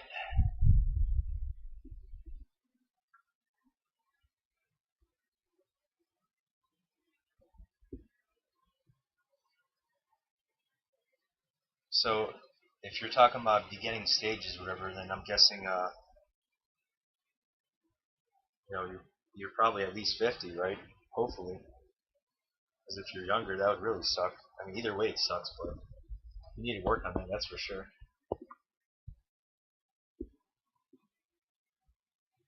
I'm not an expert on that, and I'm obviously not a doctor, but I do know a lot about health and nutrition and taking care of yourself, and definitely got to put the right things in your body if you want to be healthy.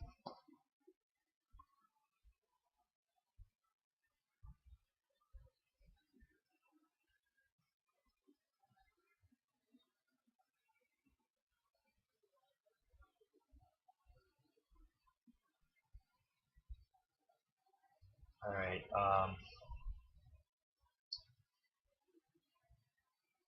Yeah, there's no reason to rush in here.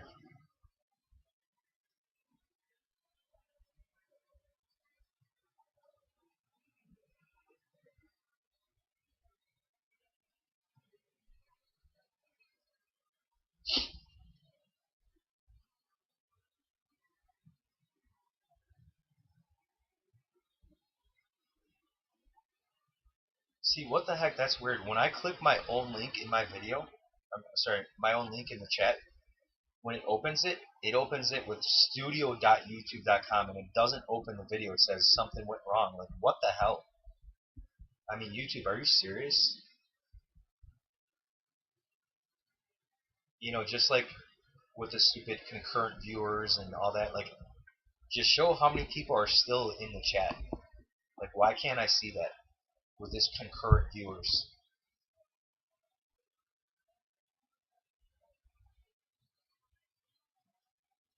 Because it'll show, no problem, it'll show people, sometimes it'll show like 1 or 0 concurrent viewers, but you guys are there, but because you're not maybe looking at the video or you're not typing.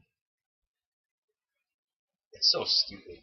I mean, really? It should just show how many people. So right now, if I type @ and someone's name, if their name comes up that I can tag them, that person's in the room. It should show that.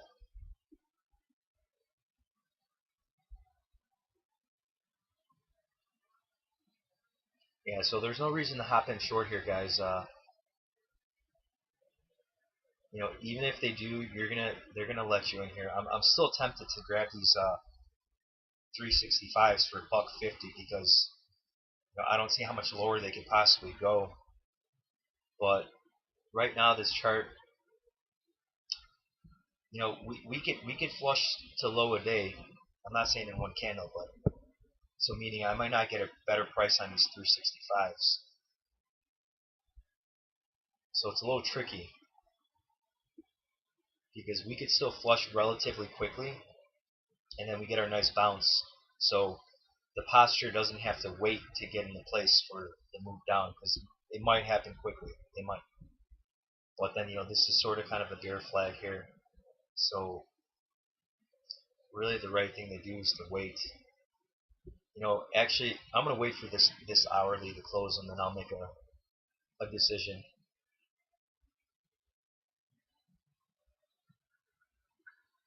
So even the hourly is kind of tricky here. But if it happens, it's probably going to happen relatively quick. Tough to say, because you don't know where we're eventually going. Like, are we going to close below 364 on the day, and then from that close Monday, they put in the bottom on Monday? You know, is it going to work out that way? Because my original plan of 360 and then getting a very nice bounce off of it, you know, the more time that goes on, that doesn't look like that's a possibility.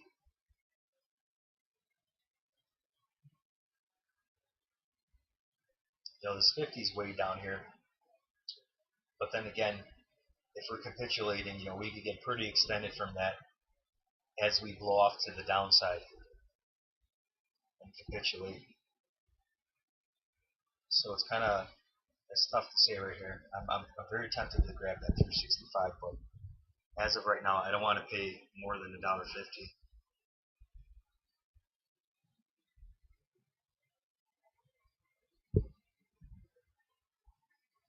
Look at that 100. It's starting to to turn up a little bit.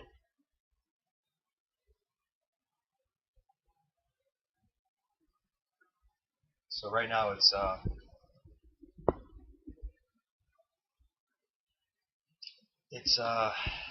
I would say the Bears have a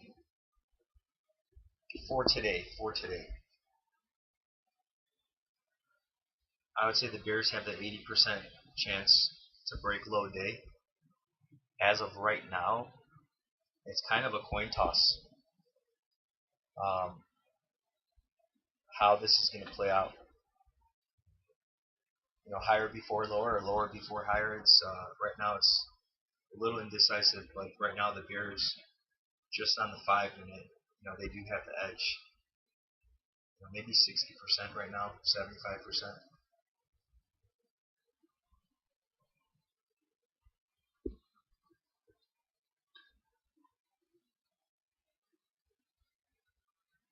Yeah, I'm really tempted to get these. I'm still going to wait. This 5 minute needs to firm up here. The problem is I'm looking at the 365, so if they get away and they hang around here, you know, these are going to be in the money here. So, damn it, that gap filled, that 145 gap filled. That was going to be my spot. Man, let's see what we got here.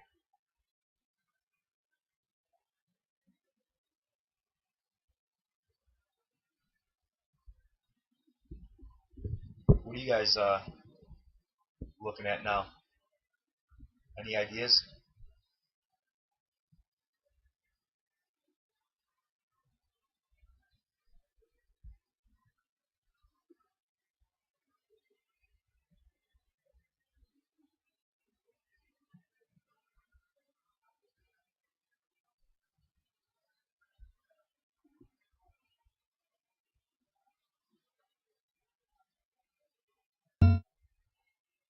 I just put my bid in 150. You know what? Ah, shit. I was about to cancel it. Okay, I'm fine. Whatever. I'm trying to the 5 minute needs a little time. I'm trying to snipe the trade here. I'm in at $1.50, just one.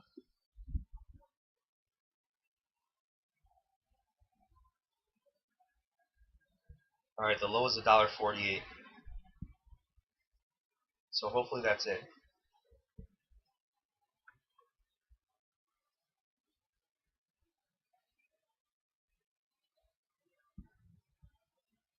Ah, damn it. Teetering.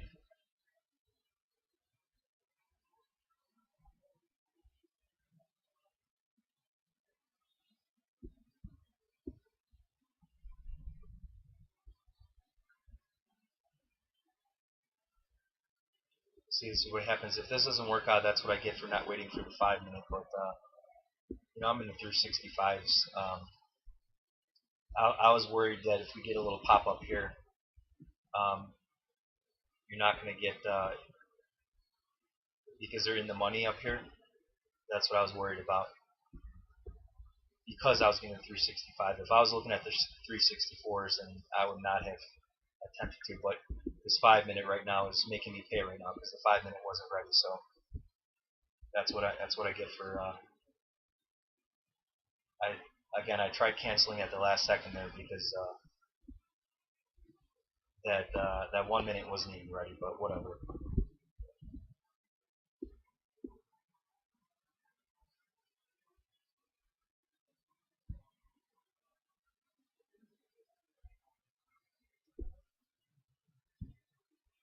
This 5 minutes just not ready at all. There's no reason to get in.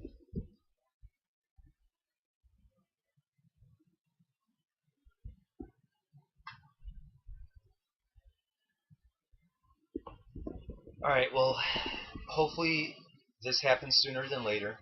I want my 365 to pay nicely, and then I also want it to happen sooner than later so we can get a nice bounce. Hopefully this isn't it. This is technically a bear flag. So it's looking like they're probably going to undercut this right here. I hope not. It looks like it's going to happen, so whatever. That's what I get for being impatient on that 5-minute. And that 15-minute wasn't running away anywhere either.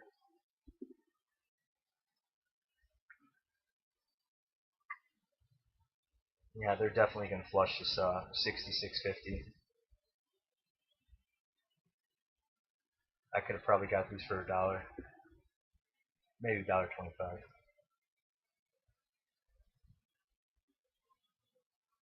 Because right now, you know, the 1 minute's just clearly indecisive. We're just up and below the VWAP. No clear direction. 5-minute needs to firm up a bit. But the larger time frames are supportive of the downside. At a minimum, they're not saying we're ready to, you know, bounce big. At a minimum, they're not saying that, you know. And at a minimum, it'd be shocking that we're going to rally without faking out 364, without breaking this before a big rally kicking off. So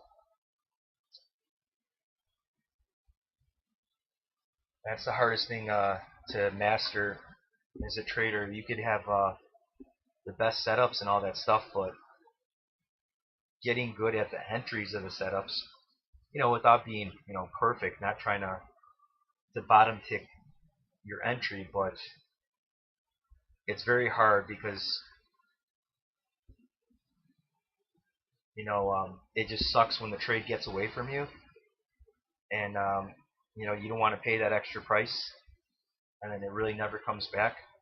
Not that it runs away, but it just starts inching away, and then you're like, I'll wait for it to come back here on the bounce or the dip or whatever, and then that never happens, and then they get even more expensive, and then before you know it, you're just watching it get away from you.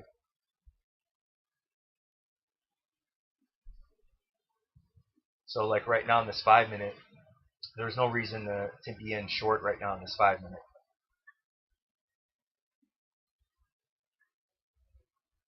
That's not a bad place to get in. It's just there's no confirmation that, you know, they're going to go gun 364. Now the reason I kind of pulled the trigger is I was getting a little trigger happy there to get in, is because I still think, you know, they can flush the lows and do it relatively quickly, leaving time for a big bounce after we break low day.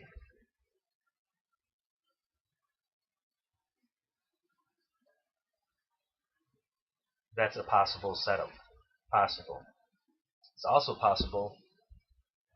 I don't want to say, well, maybe we could possibly grind it out a little bit, but, you know, we could very well definitely close below 364 on the day. You know, how much further below cracking 360 or not is a whole other story, but we could very well close below 364. So right now, you know, it's tough to get ahead of yourself, you know, saying where we're going to close, because this last run and all this time taken off is the more time goes by, it's killing the bounce, or, you know, the good bounce, a good rip off the lows, you know. Very well possible, but the more time that goes on, it kind of hurts that scenario.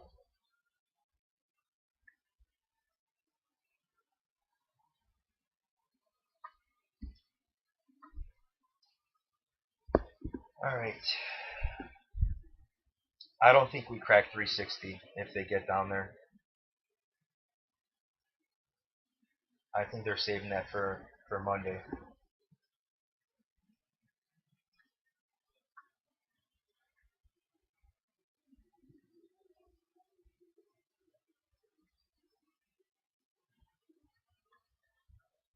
See, we got two patterns here. SPY's in the bear flag, but it's also in the bull flag. You know, this is the bear flag, but also a bull flag.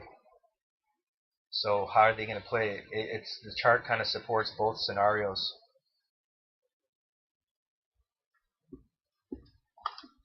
It really does. It could kind of go both ways.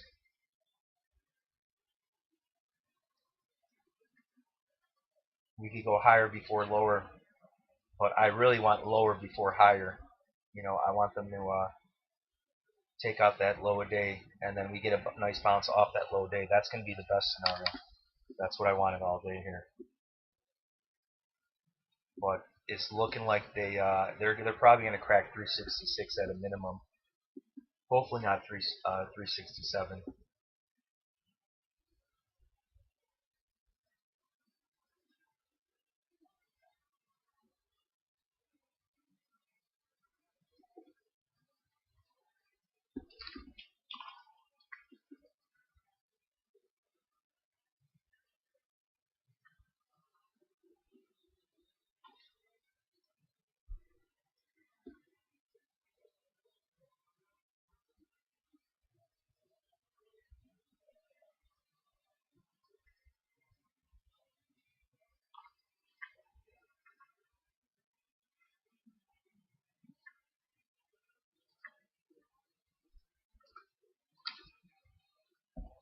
It always works out that way. When you get it preemptively, you can always get it cheaper. And then when you wait, it gets away from you. It just always works that way, doesn't it, right? Because that 5 minute wasn't saying, alright, time to get in.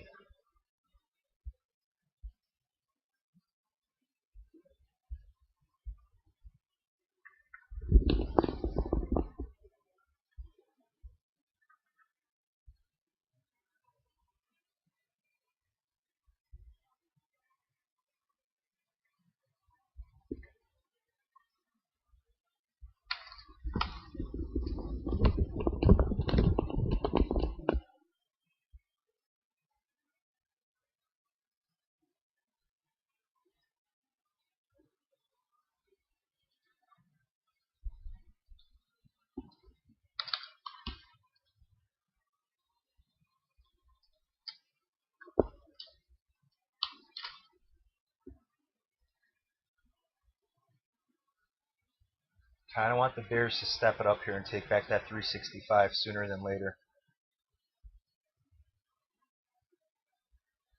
If only to get the downside coming sooner than later, so we get that good bounce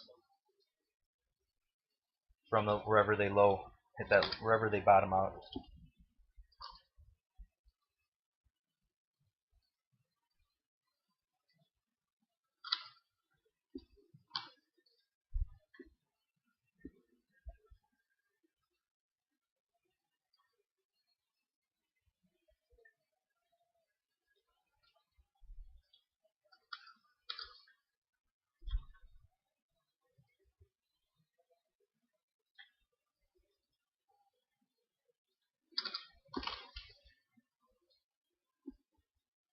Alright, there we go. Let's go.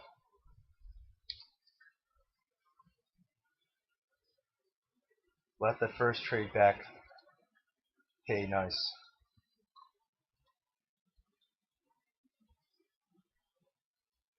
And then let the second trade pay even more nice.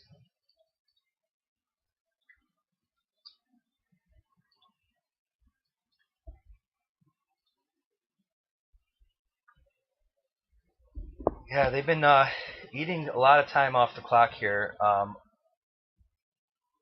This is really killing a lot because this is still possible, you know, breaking. They're probably going to break through 66. I mean, they cracked it here, but I just hope they don't go for 67. Because that's just not only, well, it's going to go against my put, but it's also going to kind of kill the setup. The more time they just dick around here, you know, it's going to, we want to move lower sooner than later, so we get a nice bounce. You know, 5 points minimum off that low, minimum. I was going in today thinking we could get like a 10 point bounce off low. You know, if we would have came back up here to 64, maybe 65, got rejected, and took another leg, that's what I wanted. So even though I missed this, I wanted that to happen. I wanted that scenario to play out. So then that leg down to 360 or better, I would have been buying that for hopefully just a big rip squeeze, maybe the 370 or better. That's what I went into today wanting and hoping would set up.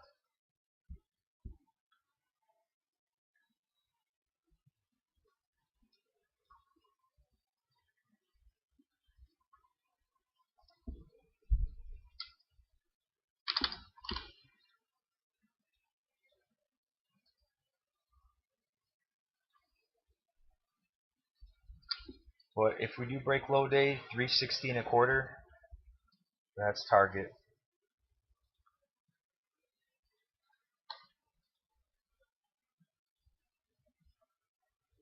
Oh, there you go. Take out the 366. I hope we don't get some stupid pop here. I'm gonna have to take a loss, and then what? You know, where are they gonna take the bounce out of here? Watch. I'm gonna pay for not being patient on this 5-minute. Watch it just pop 367.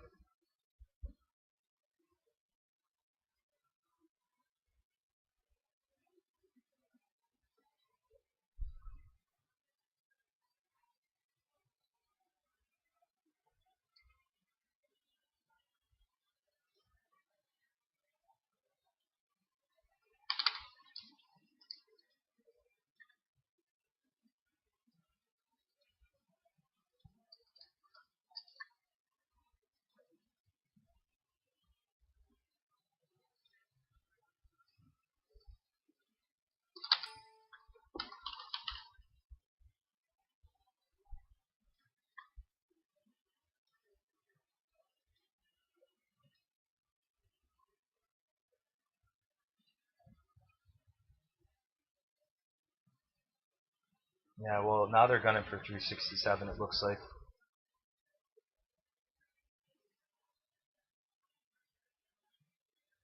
I don't think this is going to hold, but they may spike it.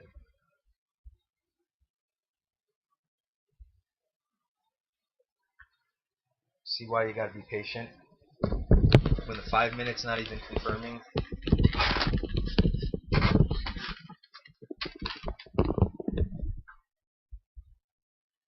I mean, it's not going anywhere right now, but you don't have a confirmation to even get in short right now. Right now it's neutral.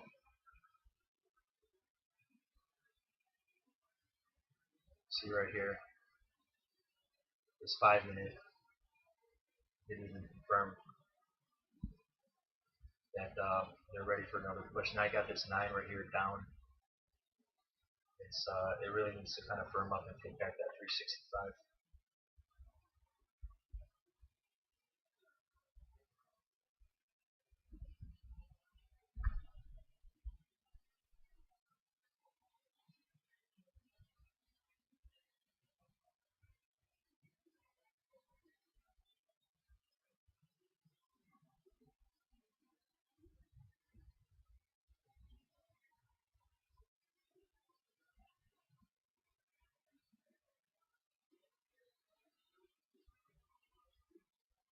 Oh, here's another thing too. They didn't even break this. Well, I told you why I got in, because if they got up into here, what I was afraid of, they were going to maybe consolidate, and I didn't want the trade to get away from me. Because on this move right here, I think they doubled. I wasn't going to get in, but the point is, once they got up here and they were over $2, I wanted to be conservative with the 365. So if they were above $2, I didn't want to pay above $2 for the 365s. I was going to look at the 364s for hopefully under $1 if they were going to hang out here with this move, waiting for this to kind of catch up. I mean, I'm flat on the trade, so it's not a big deal.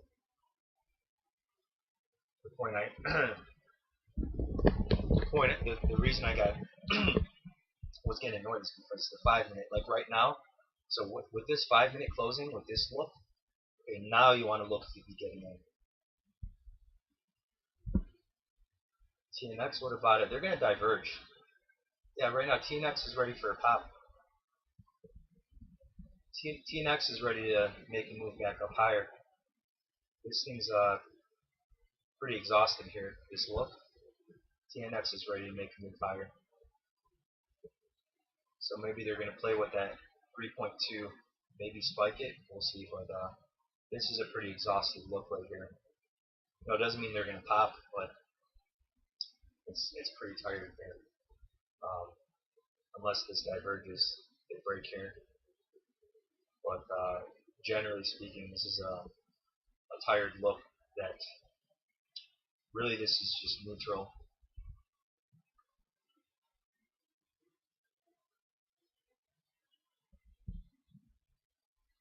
So what about it?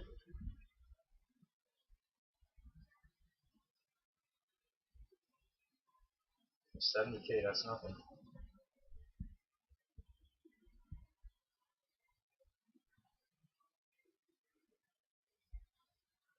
So we're on the edge here. We're on the edge here of where it wants to go. Right now it's indecisive, but the bears are attempting to catch up this posture here on this 5 minute. So you know the bears right here. The bears have this. Well, again, we're at inverse here. So on this chart, you know, you got this bull flag, you got this bear flag, and then you got this sort of bull flag right here. So you got 2 bull flags inside of 1 bear flag here. So they faded this 5 minute here. That's not good. That's telling me they may spike this prior pivot right here. This 66.70.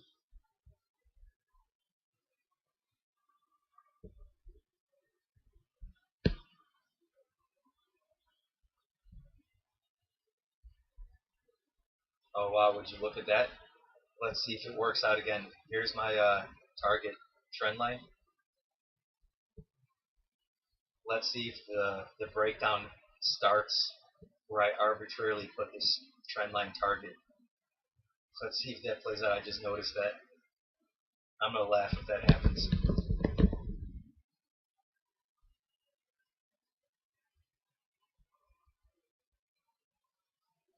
We hear that bell go off.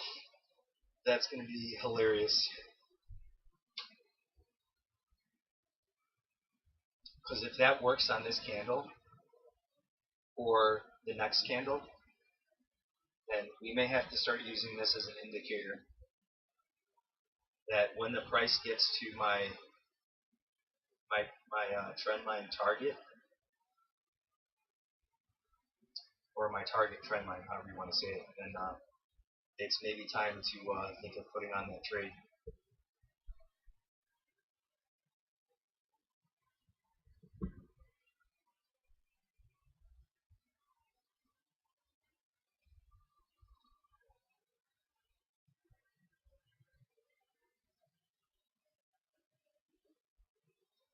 But yeah, this really sucks that they've been, we wasted all this time here. You know, this is almost 2 hours here. This is not good. You know, I guess you could say, oh, it's Friday, whatever, you know, we got that, you know. But I really was hoping that this was going to hold and they're going to do it in one shot, you know, one run right here. That's the that was the ideal setup here. That didn't work out.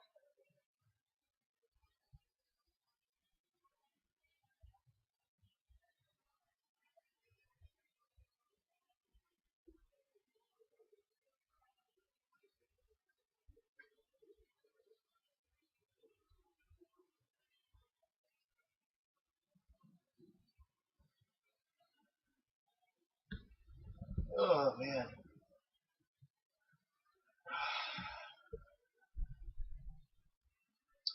That's right, we have another 15 minute here. Okay, now this is ugly right here. This is very ugly. for both sides, they're probably gonna make a run for that 67 based on this 15 minute right here. Maybe not 67, but that 66, 70. We'll see. The Bears really need to step it up here and patch up this 15 minute. Like this 15 minute has to close under 365. Pretty much no questions asked for the Bears.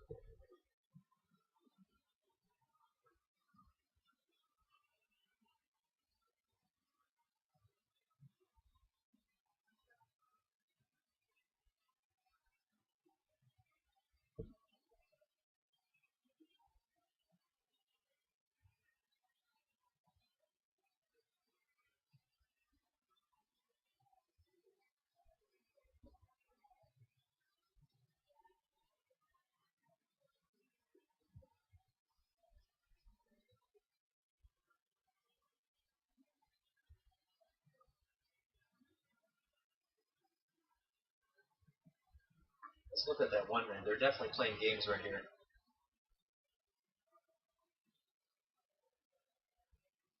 They're playing games here.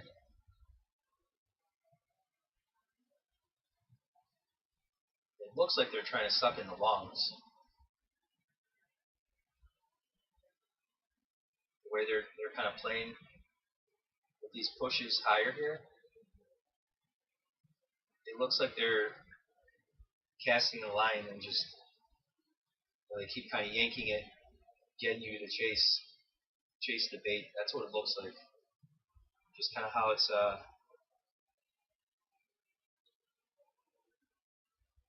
like if they don't spike the 6650, I'll be surprised. Because the way they're kind of moving this price action here, they're like, it's going to do it, and they yank it back. It's going to do it, and they yank it back. It's going to do it, back. Do it, back. Do it, back. Like, the way I was looking at it,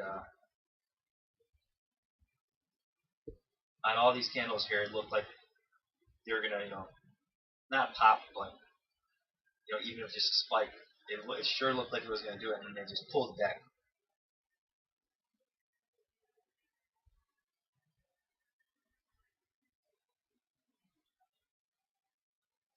So you got to wonder now, down here, what call buyers are they trying to screw?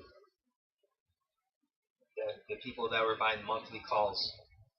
I mean, no one thought we were going to come down here, so who would be buying calls this past week? Where would they probably be buying the 375s? That's what they would have been buying. Maybe the 370s? I mean, today would have been, or this week would have been 375 call buyers. You look here. There's your gap.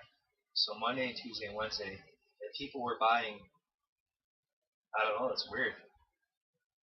So if anything, the shorts got to get screwed. Because we've already been in a downtrend going into this monthly expiration. So you would think well, maybe the 360 shorts, the 360 puts. I mean, right now doesn't mean they're trying to screw anybody. We're in a consolidation, but this is a little bit slightly long. Kind of ate a lot of time off the clock here. A good 2 hours of going nowhere. Nothing happened here. So yeah, consolidation, but we went nowhere here. So all the premium was screwed. But at the same time, it's not a bad consolidation. If it was any other day, you wouldn't really be questioning this, You had some moves here, moves lower, higher, you had some action here.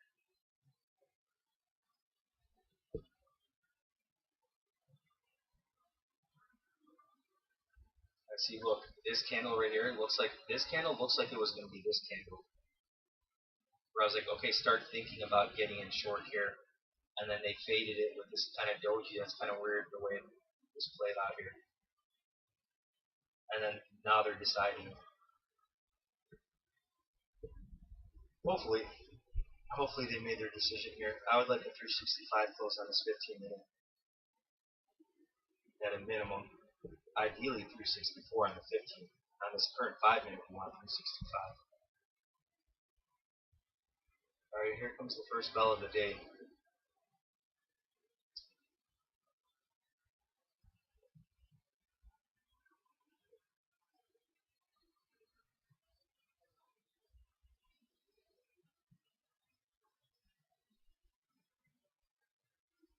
First bell of the day. Let's go, baby. Ring that bell.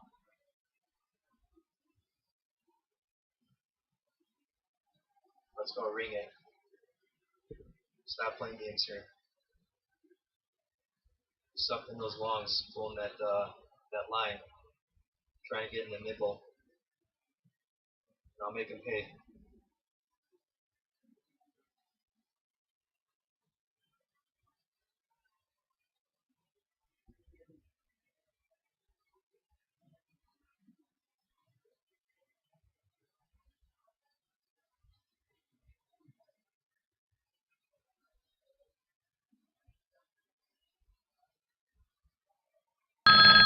There we go. First bell of the day.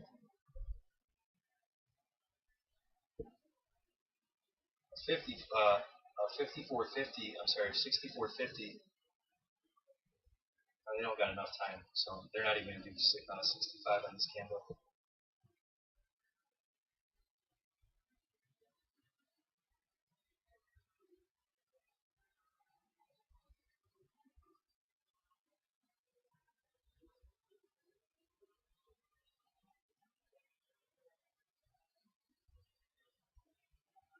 Alright, so you see now if I waited, they're $1.75. I could probably still get in at $1.50, but see what I'm saying? So now you have reason to get in short with the 5 minute posture. The 5 minute posture, the probabilities have greatly increased from now than before that the time, to get in on the short. So right now these 365s are $1.55. So I could have still got in, see what I'm saying?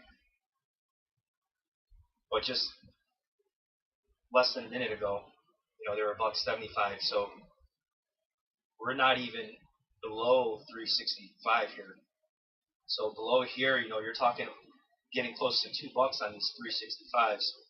And that was my reasoning for getting in early at that 150, because anywhere close to $2, I didn't want to pay $2 for 365s when my target is 360. So that was my reasoning behind it. But you're risking that better entry for the trade not confirming, it's time to get in. I mean, technically right now we're attempting to make the turn back lower here. So I don't know if you guys followed what I just said there, but technically speaking, I shouldn't have gotten where I got in. Right now, I should have been, on this back test right here at 50. Would have been the right thing to do, to start looking at an entry here. So here you go. I still could have got in for $1.50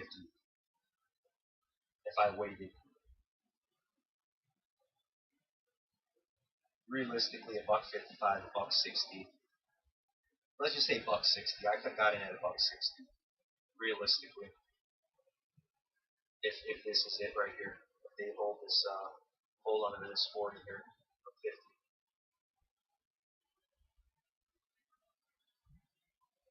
But well, I hope it works out, obviously, because I don't want to lose on the trade. But I did the wrong thing. It's a bad habit, just getting impatient, because number one, the 5 minute wasn't even confirmed. Technically, it's not confirmed yet. It's beginning to try to confirm the start of another move, under 364. Let's just say that.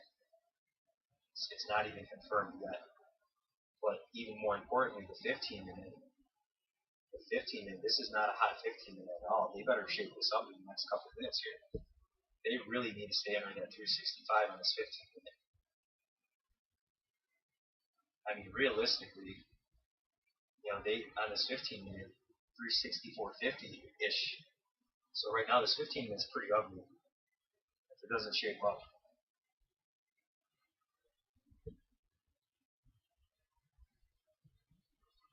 This is not a good look right now. This is an ugly look right here. This is very ugly. I mean, look how this is drawn out. This is a weird look too. That's not a good look at all. So that's not good at all. This is ugly.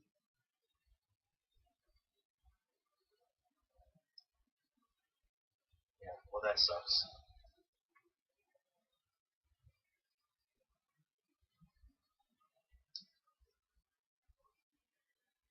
They better patch this up on this 15 minute because I don't like the look of that 15 minute at all.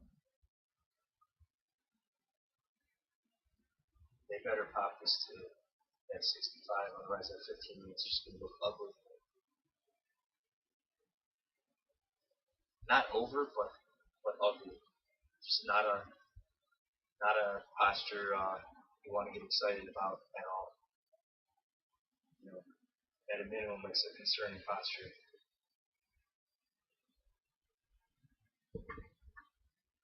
So if this doesn't work out, the 15 minute was the reason why, and really even the 5 minute.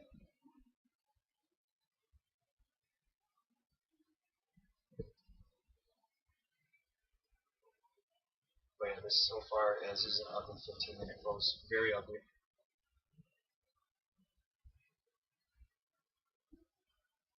Not over, but ugly. But now that we're gonna get a 30 minute, where's this gonna close?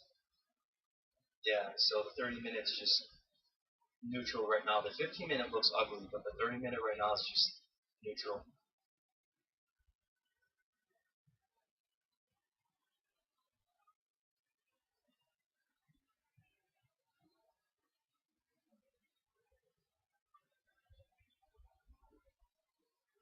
Looking at these MAs kind of getting tight, this is kind of telling me they're going to pop it on this 30 minute. I would say we're going to close 364, under 364 on this 30 minute based on this look. If I were to look at this, if you were to show me this chart, that'd be my guess based on these MAs right there. But the 15 minute does look ugly. It's not I'm not saying it's a good look for the Bulls, but it's just an ugly look. Period. It's not a good look for anybody. And then look at that MA. So 2 hours just flushed down the toilet with all this action here. See, if they would have consolidated this push right here, this would have been the best setup right here. Held that 65, flagged out or whatever, allowed this to kind of catch up, and then get some kind of quick capitulation. That would have been the best scenario. So yeah, this sucks here. Now they're going to run for 367. Oh, this is just going to kill all the action. Come on, don't do it.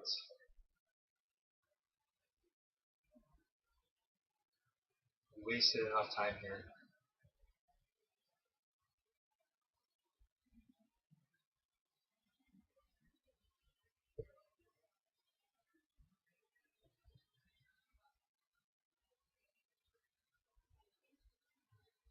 And there you go, there's your 5 minute. Never confirmed. Never got confirmation on the 5 minute, let alone the 15 minute.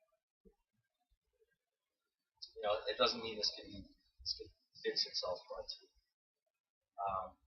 you never had the confirmation on the 5 minute to get in. And this is what happens when you wait for confirmation. You pay the price of impatience.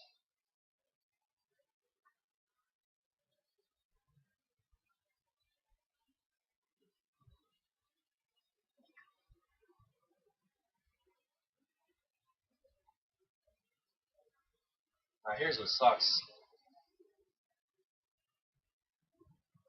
The bulls aren't really ready for a good rally, but there is a chance we just get some squeeze to 370. I mean, that would really suck. Right now it's tough to say.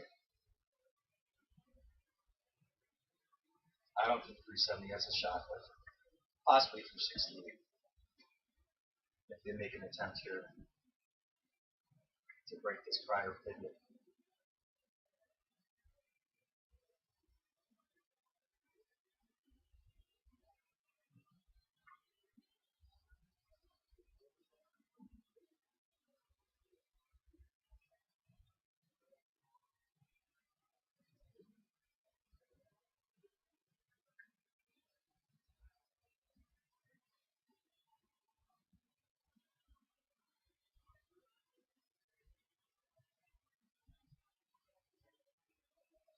Oh, that's interesting with Apple.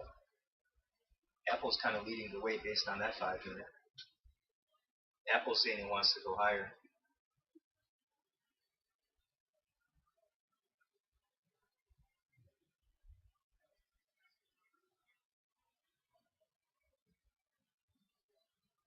But SPY is saying they're probably going to crack 367, where right now we have a potential bearish divergence in the works.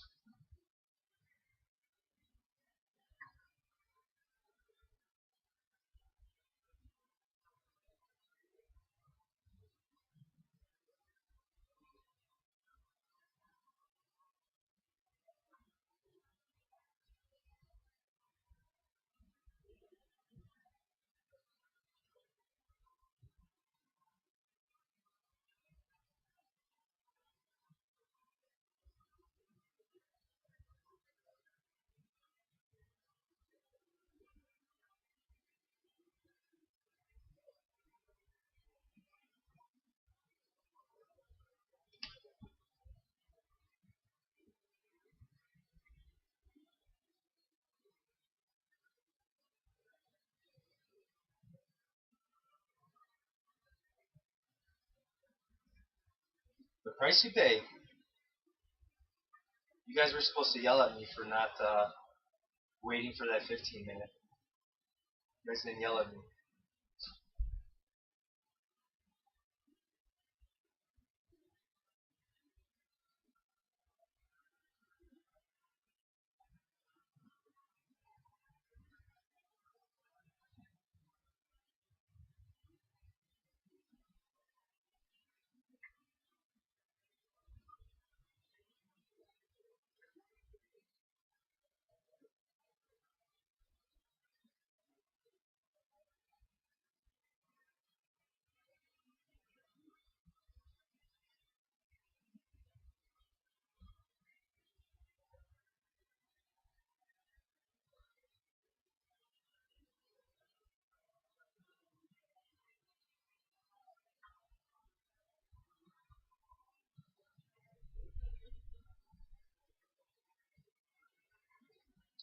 So we got 24 minutes here for this 4 hour to close.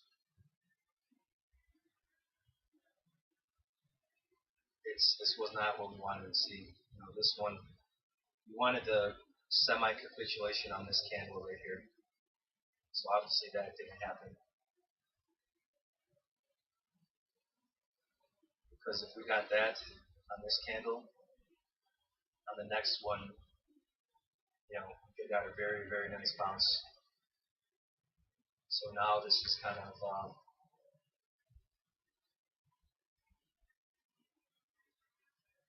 indecisive, really.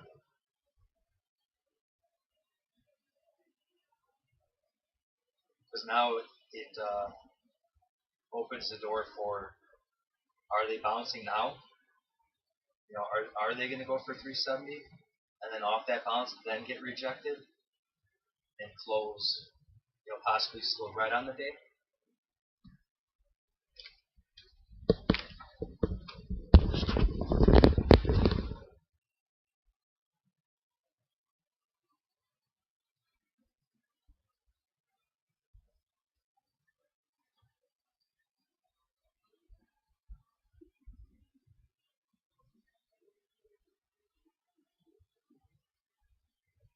So a break at 369 would be the target off this flag.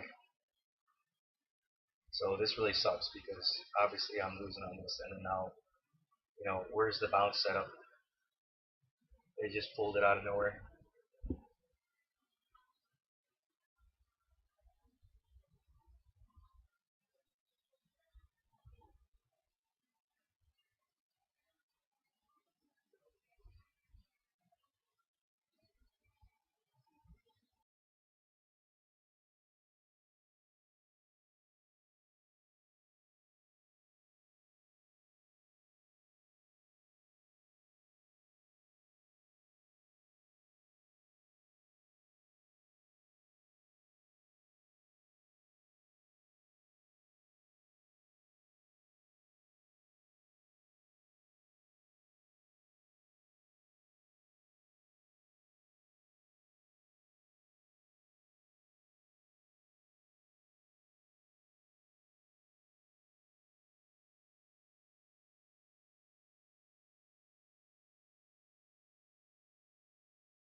There's that ugly 15-minute posture. That's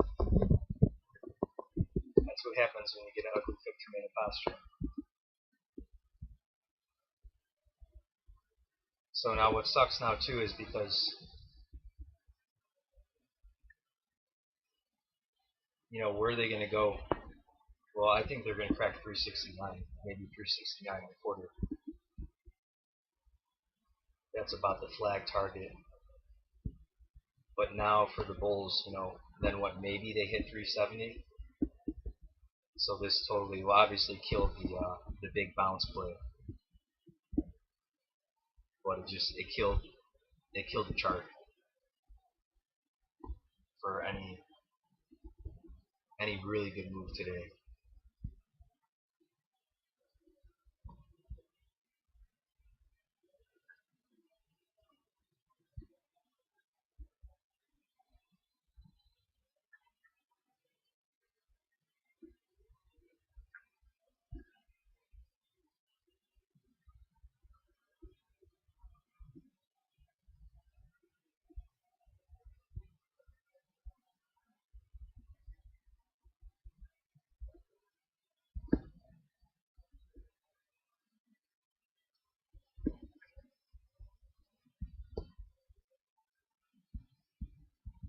Is it really hot where you guys live?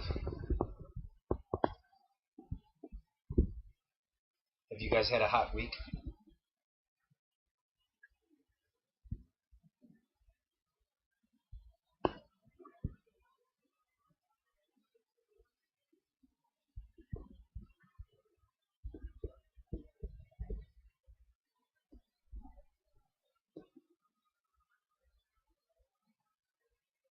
Oh, Jesus. I could never live anywhere in the South.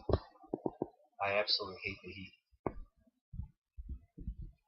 The past couple days it was about 100 degrees here. Today is not that bad, but it's pretty early for June. To be this early, this soon.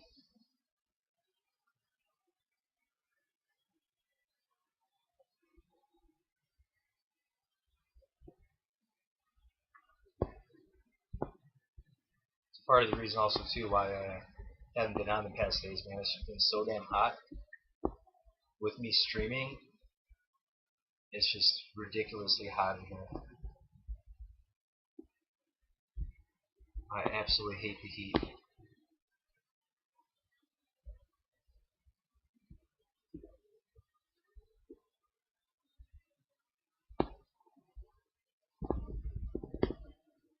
Okay, so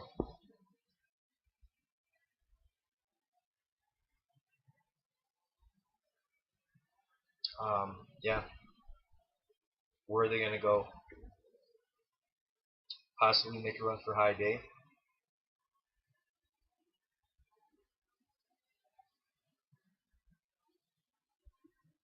This totally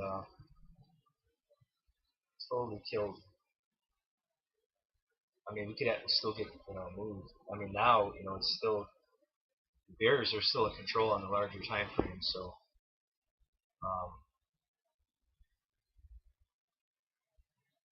but now that they're down here, you want them to dig a little higher here if they're going to come back down. Just to get a bigger move out of it.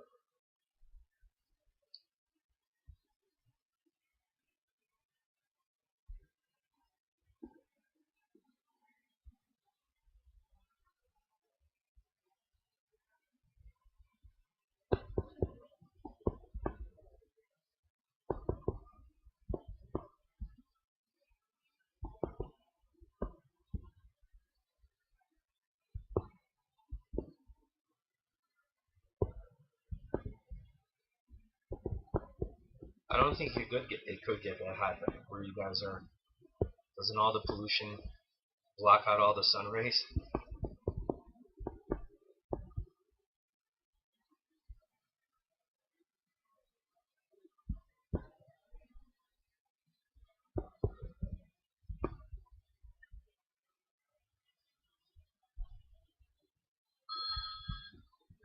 Is that GME? Yeah, GME is still going. Where was GME last Friday?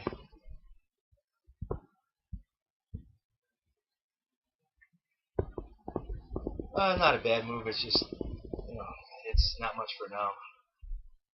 But these are bells I had from last Friday.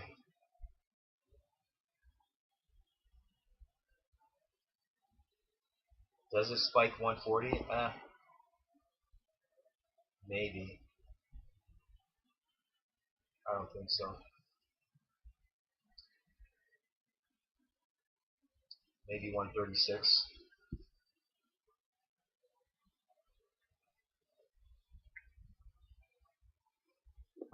Oh, did you guys watch Lou's latest video? Not latest one, but he made a video talking about how they're gonna have a meeting, and they could vote to dilute the shares. He's talking about how, well, if they did that, depending how many they print, that could ruin our whole plan. It's like, wow, are you kidding me?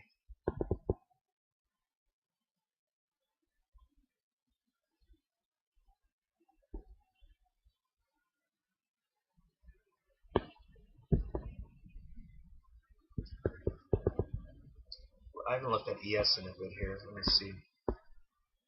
Yeah, I mean, the chart's just broken now. It's not looking like, as far as the bulls go, I mean, they could,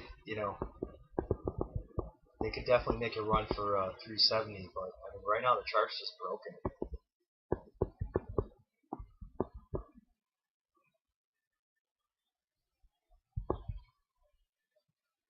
And the market never gives you what you want. Not the setup we wanted today. This needed to hold. This is what we wanted. That's what I wanted, Right here, this is a flag out. Make that run for 360, and then we could have caught a nice rally off of that. That's what I was really hoping for.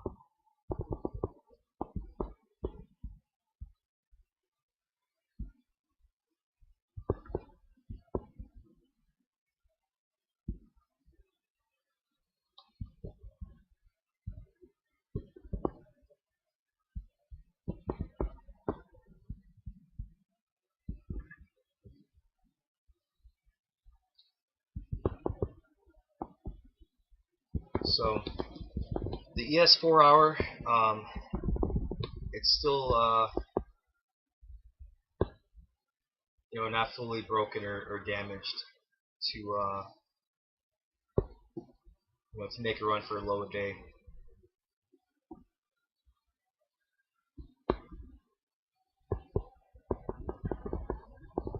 What's a little concerning, as far as if you're short, and this is just me, you didn't miss anything. You just missed them pop it up a little bit. But I thought that we were going to have a pretty nice rally today, closing green, going into today, to kind of hatch up this weekly, well, from the bullish side. Right now this is full bearish look right here. But I thought they were going to back off a bit, because I thought next week, we get another, we get the real flush lower next week. That's what I was anticipating. But then we get a nice reversal off the lows. Maybe put in some kind of hammer on the daily for ES and SPY. Or, I'm sorry, on the weekly, put in a hammer. And then the week after that, maybe probe again, try a little bit, and then up from there.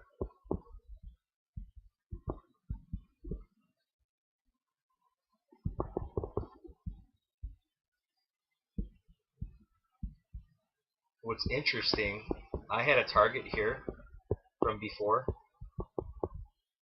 This was interesting right here. Check this out. This target I had prior, maybe the SPY one. I gotta double check this. I think it was a SPY one, but anyway. So target was 36.47. No, it was a SPY one. All right, hold on. It was this one right here. 08, I think. Or 09, yeah. 6409 was my target, and the low so far is 6408. I couldn't believe that when I saw it. I wasn't playing that. The point is, this target was from this prior flag. You know, it got busted here, but it's crazy how it still played out. Still completed that flag target from this prior move to this pullback here. It's kind of crazy how that worked out. I didn't think it was going to do it on this run here. It could have, but not in one shot, you know. But it's just crazy that it was off by 1 penny.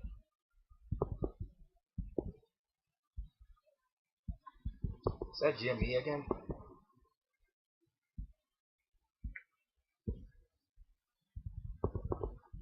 It's not that hot today.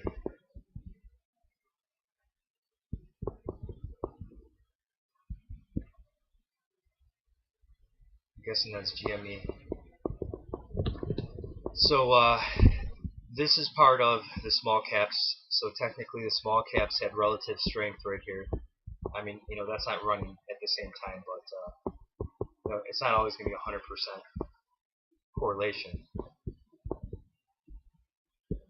I mean, right now the Russell is saying this could very well hold, and they're going to make an attempt for high day. Although,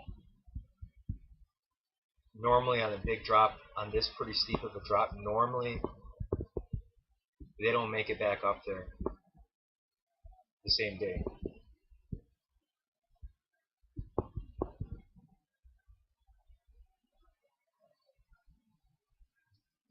We'll see how this plays out here. So is this the fake out? Because this Russell was in a bear flag all day here. This bull flag was a very weak. This is, you know, barely a bull flag. So the Russell on the 5-minute is looking worse than SPY's, just for today. But the Russell on the daily has relative strength against SPY. You know, a little piece of the puzzle as far as markets looking for that bottom. That's going to happen sooner than later.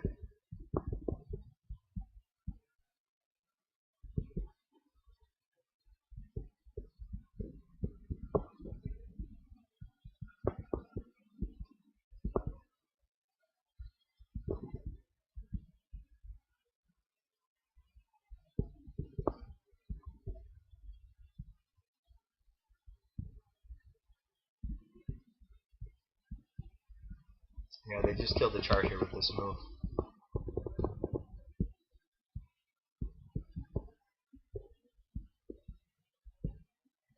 Completely killed the chart. The chart is busted on both sides.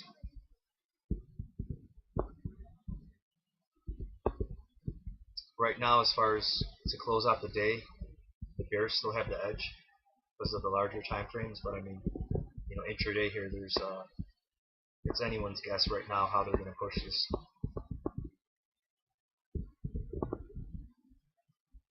I'm not adding short, but if I had a guess, this is a fake out. They faked it out, and they are going to make a run for a lower day later, if I had a guess. So we'll see how this plays out here. Well, first of all, we're going to let the 15-minute fix itself, because right now the 15-minute is well, really neutral. Nobody's got the edge right now, but at a minimum, this 15-minute, at a bare minimum, the 15-minute has to take back 365.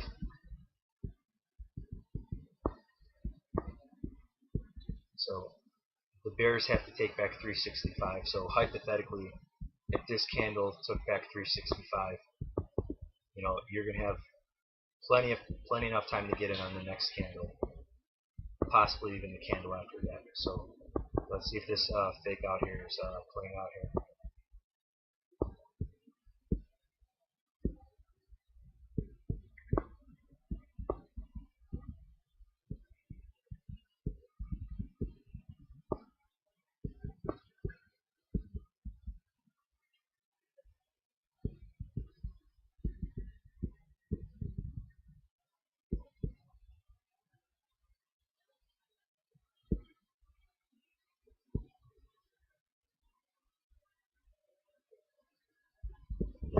It's been 100 the past 2 days.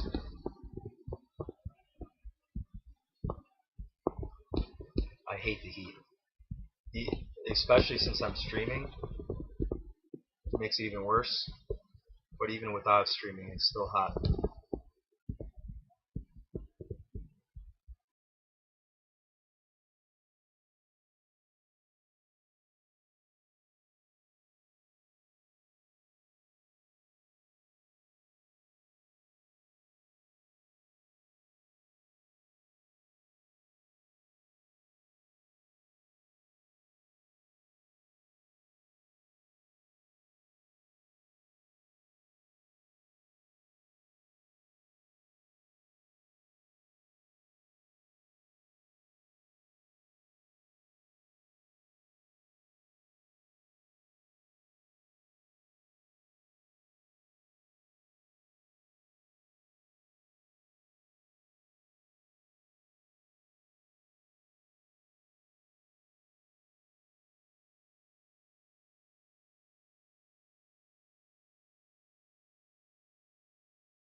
Looking like 369 and a quarter wants to be hit.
Yeah, I don't sit in front of the monitor like you conventionally do.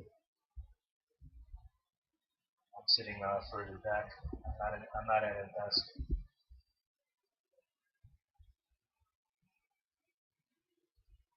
You're saying the one monitor is more efficient. It doesn't run as hot.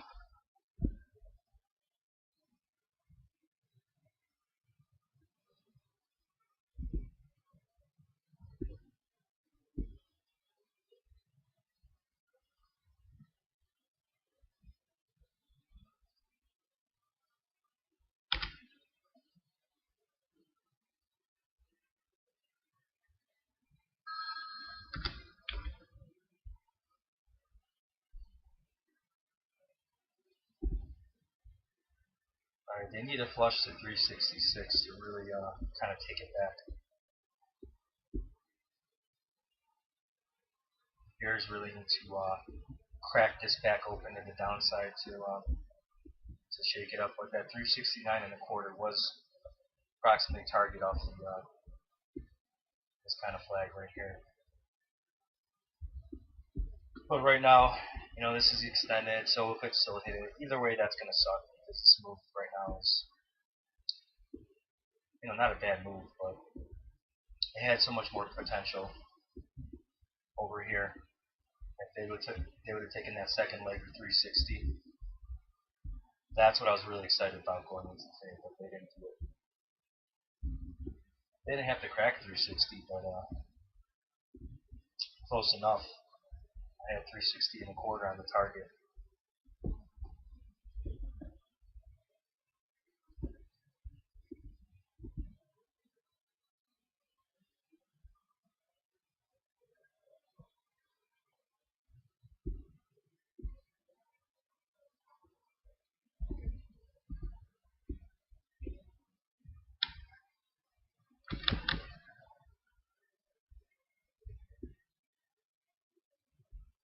I'm surprised Vlad isn't here. Hopefully the Russians didn't get him.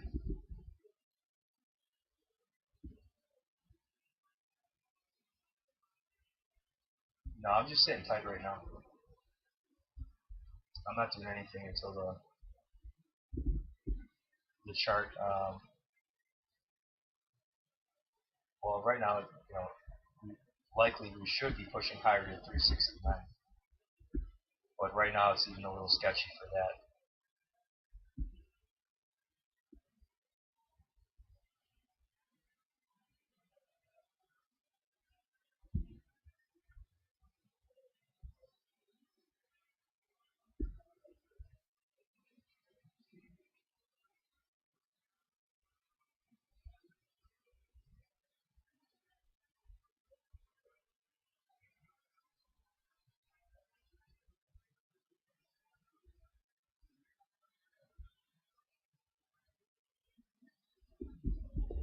Oh man.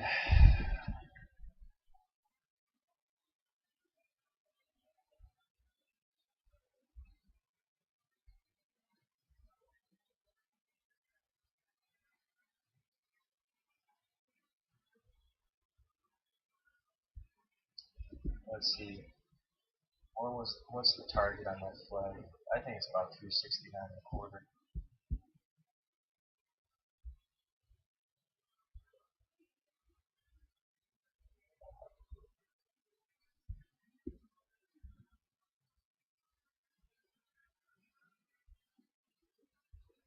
I mean, right on the 1 minute, it's definitely looking like they're going to make that run up higher.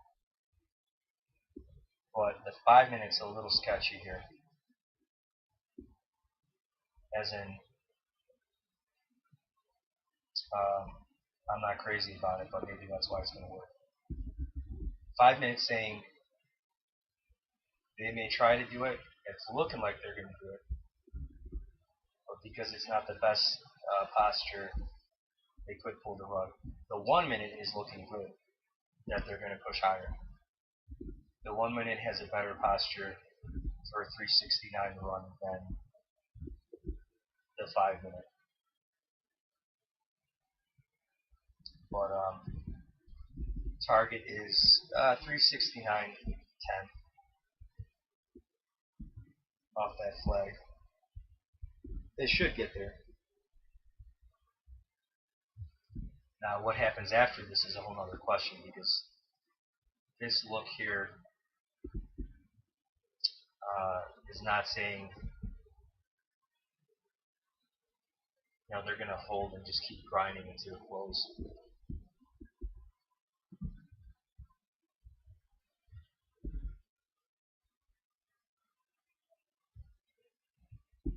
However, anything's possible here. That 373, if they decide to pop it and we get some kind of squeeze going, that's going into today. Going into today, that's what 372, 373. That's what I was looking for going into today before anything happened.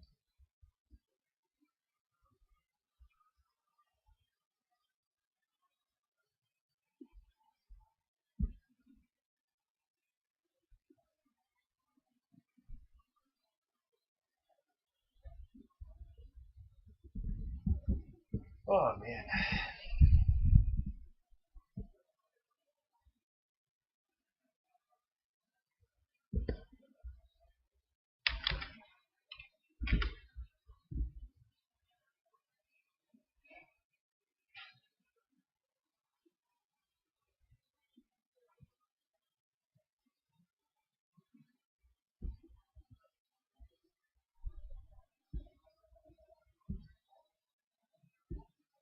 Is anybody talking today?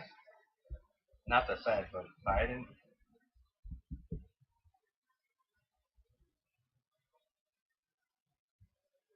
I don't think so.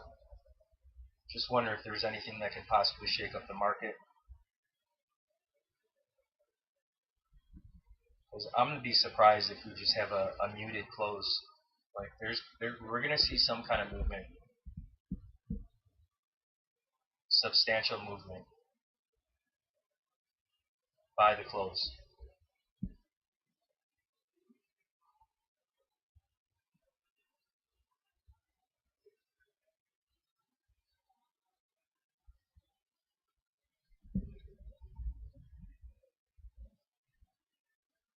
Well, yeah, I know you got that going on, so that's why we kind of been chopped around for the past 3 hours. This action definitely is sucking. You had this chase to the downside.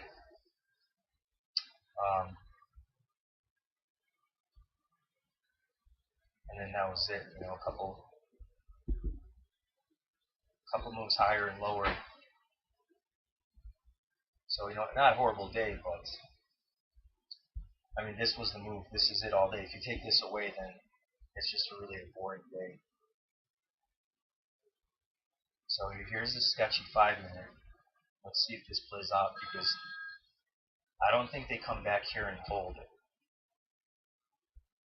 I don't think that happens, because either they were going to make the run without coming back here, but I don't think they're coming back here and then reloading for another move. I don't think that's happening. So I think we see a surprise flush through 365, if anything. If we're testing low day, they're going to open up the trap door through 365, if you ask me. Because right now this is just I don't think we're in a position for a surprise grind higher. Because you'd be letting everyone in too easily. They'd be getting in safely without any worrying,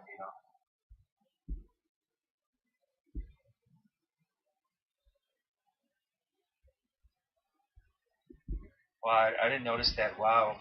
At 12:15, 30 minutes ago, 11,365 started off. That's pretty good. And the 5 minutes kind of firming up here. About to confirm further downside here. But this is still a very ugly look right here.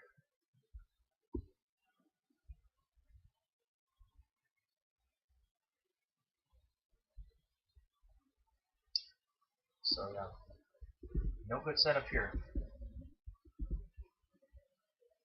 If this 15 minute could close nicely, as close to 365 as possible, that's what I want to see to get in on the next 15 minute or two for the push, at least past 364, and then you've got your low day in play if they get that far.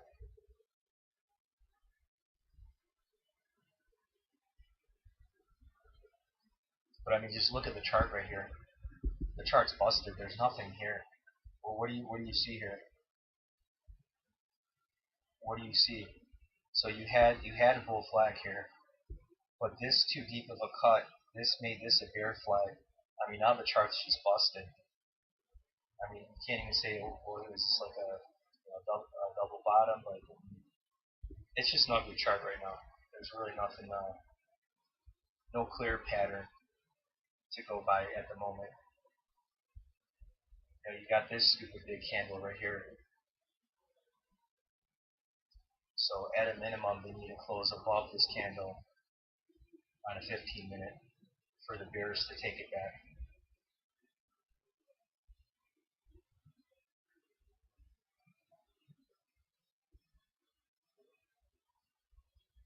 You guys see anything? Any evidence that's pointing in either direction? Because right now there's no setup, and when you see that, when me saying that means there's no setup.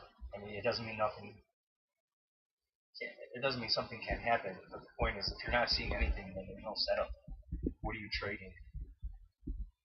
Aside from scalping, I mean, scalping is a whole other game. I'm looking for. Given market conditions, I'm looking for a good 5 points. I'm not looking for no little move here. Minimum 3 points. The way we've been moving. I mean, you gotta take what the market can give you, but the point is, I'm waiting for a setup to present itself that gives that potential. Yeah, I mean, this 15 minute, the ES 15 minute looks a little better than this 5 15 minute for the bears.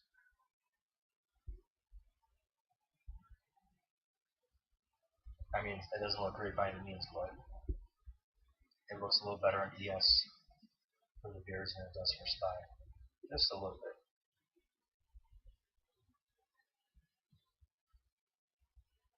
I'm just wondering today with Witching Day,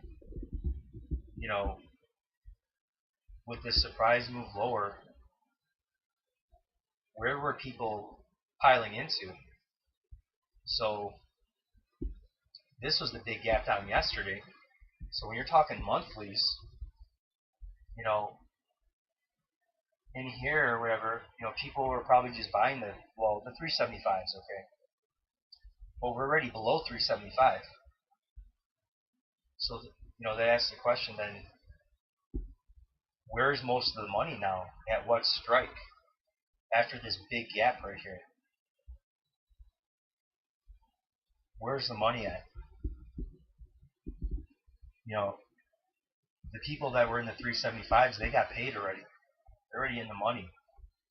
So 375 people aren't getting screwed. The 350 people are screwed regardless. I mean, what, the 360 people? I mean, no one was buying the 360s before here. Nobody. Why would you be buying? I mean, sure, maybe here, okay. Maybe here they were.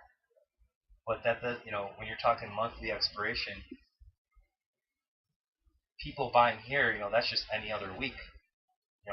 You're buying Friday's calls here for options here that happen to be monthlies, but it didn't have to be a monthly. It would have been any given week would have been the same outcome buying options here.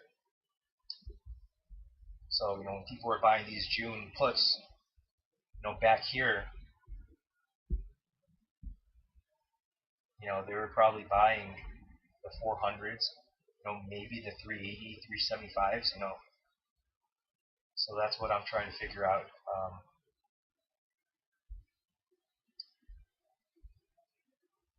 You know, with this action here, this is just an ugly chart. So, you know, did they do this on purpose to screw the put buyers and the call buyers that are expiring today?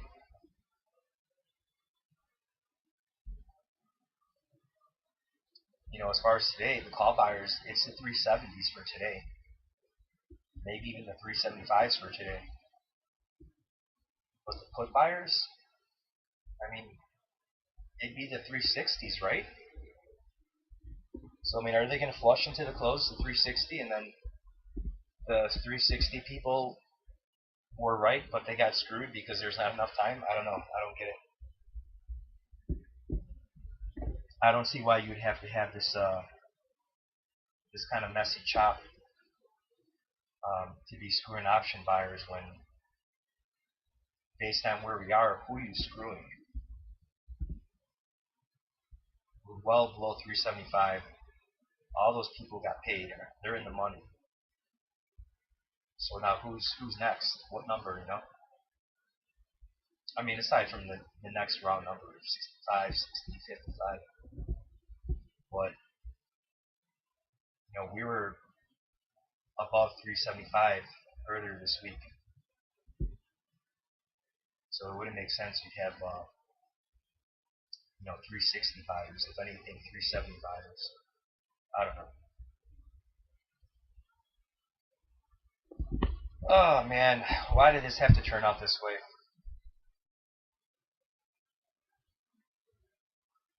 There was so much potential today. They would have just went a little bit more here. You could have caught 360, you know, to here, and then, well, maybe more, depending what they're going to do here. That was the 10 points I was looking for, but from 360.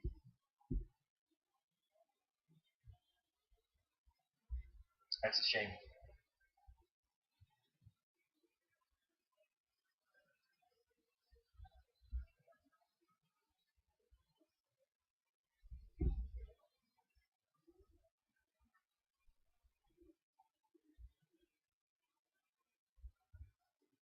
I mean, this looks pretty much the same as SPY right here.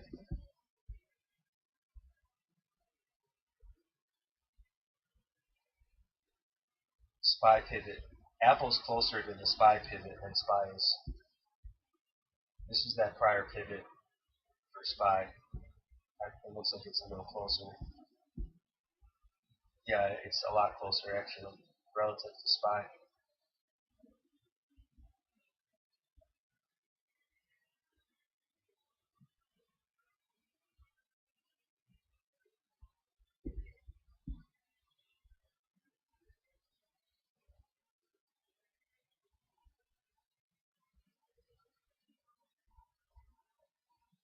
Wow.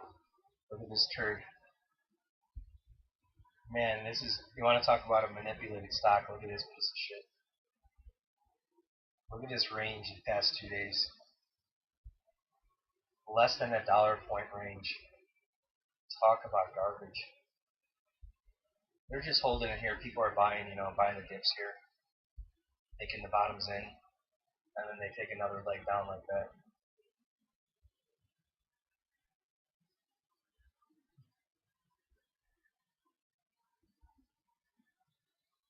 The bounce out of this is going to be fun. Well, so will SPY, but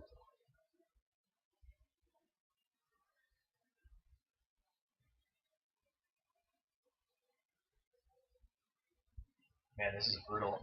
Before this happened, because this is pretty much like an IPO. Up here, I thought, I'm like, alright, this isn't looking too bad here. Maybe they run it.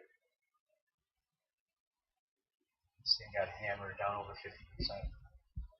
Almost 50%.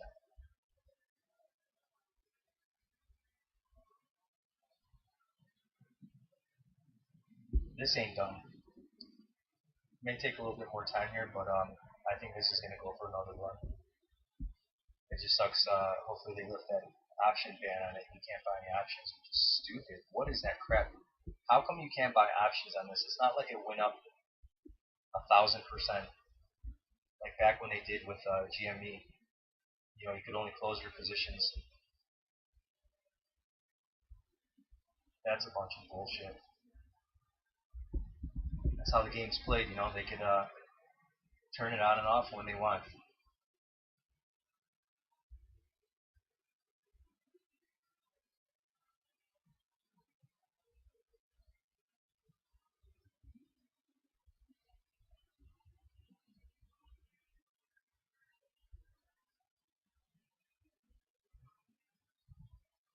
I haven't even looked at the VIX. Sure, it's doing nothing, but I haven't looked at this in a while actually. All right, yeah, see, it's hanging up there. So we're flushing next Monday or Tuesday. Maybe not Monday or Tuesday. That's what I thought going into even earlier today. But after they bounced it up, it makes it a little harder to say when they're gonna flush it.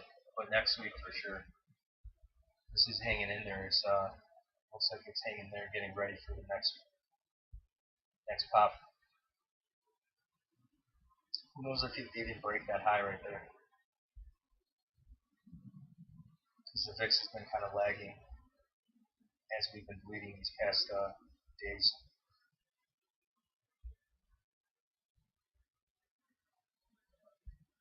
But just looking at the VIX by itself, this is looking like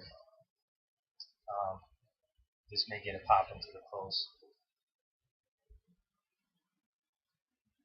Not necessarily high day, but I think this may get a jolt and see it move lower in the market, making this pop up. Anybody see anything? No? There's really nothing going on right now in any of the charts.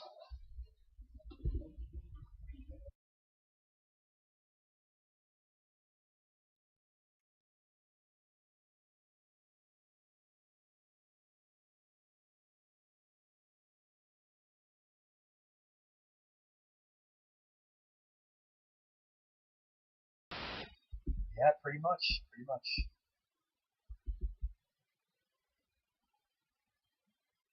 You know, they normally play games on witching days, but I thought today would have definitely been different. Because again, all the put buyers got paid. The market already made them move lower. So I don't understand who they'd be screwing on the downside. As I explained earlier, the 375s, that's where people would have been. Maybe the 360s.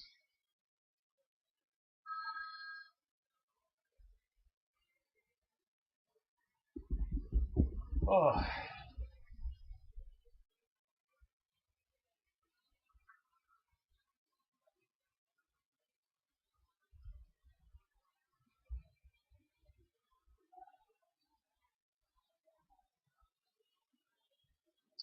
The way this is kind of creeping,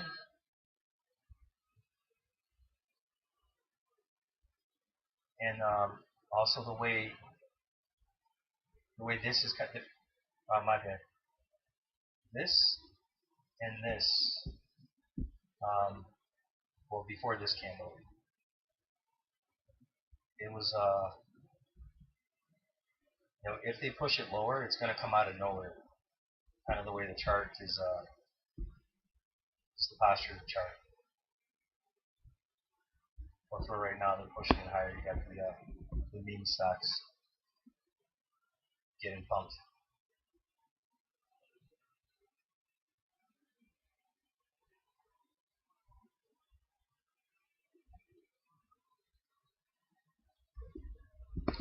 So let's see if they hit that 369.10 that they came short of earlier.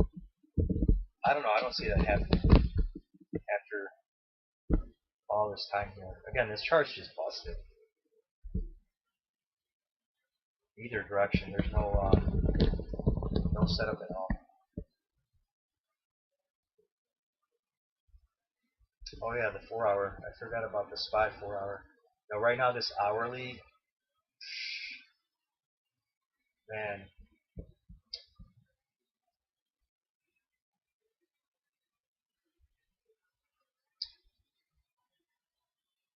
based only off this hourly, I don't see them breaking low day.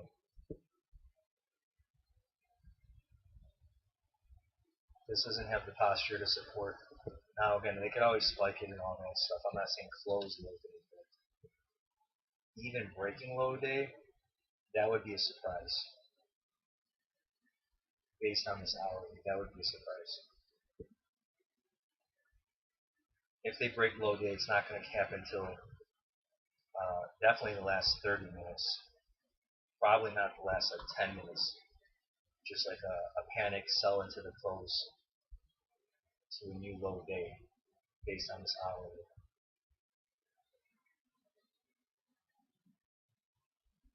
The 4 hour looks more supportive of it as far as the posture.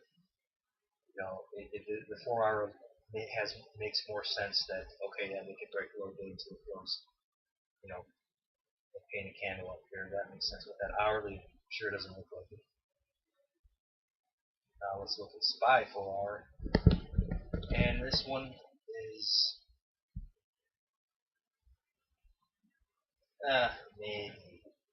maybe on this 4 hour.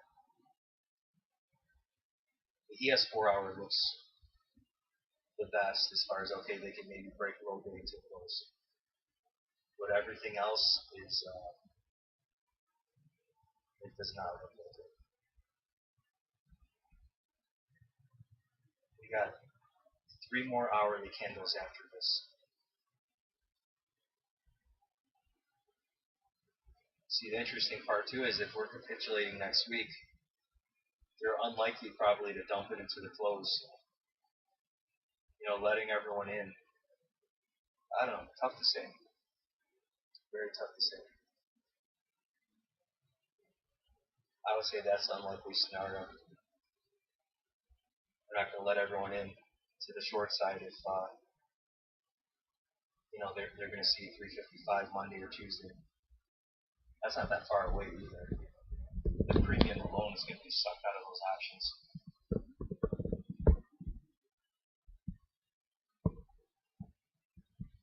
Alright, back to the paint drying until something happens.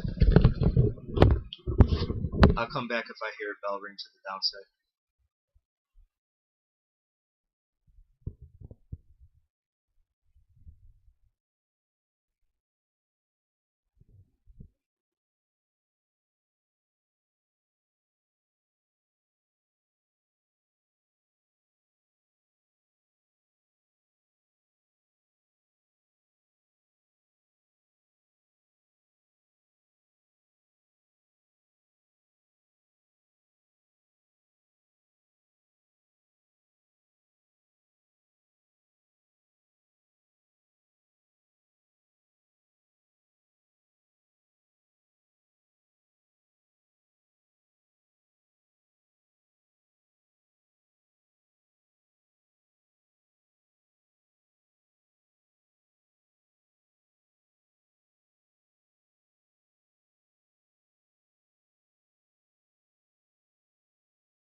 Oh my god. Finally! Jesus Christ. There's the surprise I was talking about. If they were going to do it, this is how they're going to do it. Where they go, who knows? I mean, they probably do break through 65. This is going to be a surprise. Watch. And this isn't me bragging. I called it earlier. Look at the chat. I bought the 367s. I almost doubled them. I almost added at 95 cents right before this 5 minute, and you know the market was pissing me off. So I'm like, I'm not adding. I'm done with this market because I thought for sure they would run 366 before this 5 minute. I did the math, so if I got in at 95, I could have doubled that. But I didn't want to just because it's bullshit market. But that's how trading works, right? That's how the market works. Come on, get stupid. Make up for this bullshit day. All this opportunity. The Bears got screwed. The Bulls got screwed. They didn't even hit 369.10. They didn't even crack 369. See these games they're playing? Fuck this market. Okay, my 367s are fully doubled now. Let's go. Take out that 65.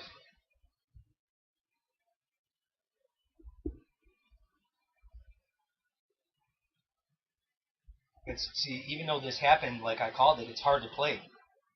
I was very close. Well, this candle and this candle, not just because we opened up here. I was actually really considering it, but I'm like no. But the surprise doesn't let you in. So if you want to get in, you're guessing, you're anticipating. You're going to get a surprise move because the posture of everything wasn't supporting anything. But man, today had so much potential, and it was just all thrown out. All thrown out. All the potential. I really thought we were going to have a really nice bounce today. Out of the hole.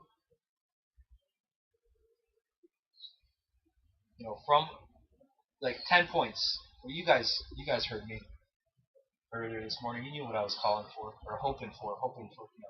Going into today, that's what I was like, yeah, we got a chance at it. I mean, we're still going to get that day. It's coming. So it's not over, but man, today we got to chase this move down, and that was the move so far. And this, who knows where it's going to go. I still think 364 could crack. So wherever this ends on this run, I'm going to sell the 367. And watch, we get some rug pull through 360 to the close. When I do the right thing. Just like that one day with, what was it? I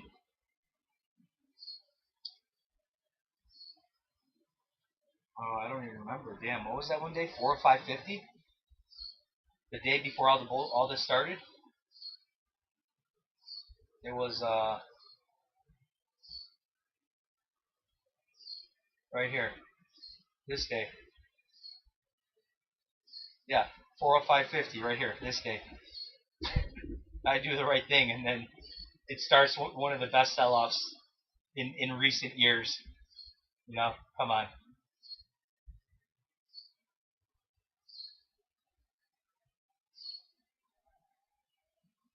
But yeah, I think they're going to play with that 365 just because, the expiration, right? They're going to play with it, right? Let's see what happens here, but right now nobody wants to chase this move. I mean, I wouldn't want to chase it right here, that's for sure. I'd be waiting.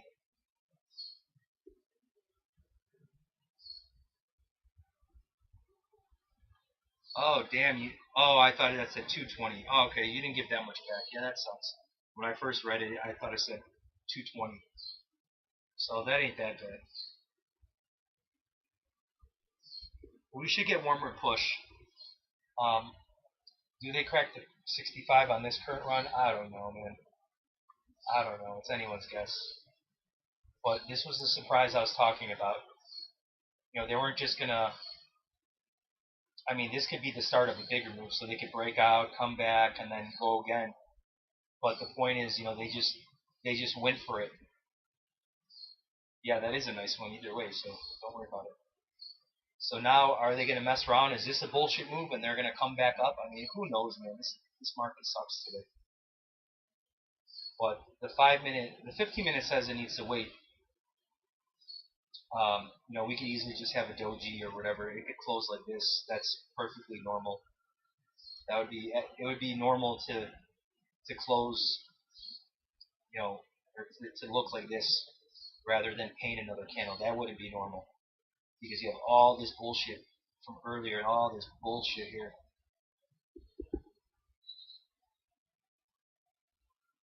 And who knows what's going to happen with this one. I swear to God, if they come back down above 367 even, they shouldn't, because this was a relative surprise.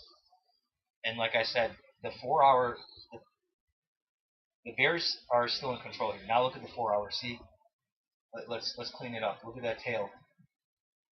So see, now this is changing. Now once it turns green, or if it turns green, that's going to get more people.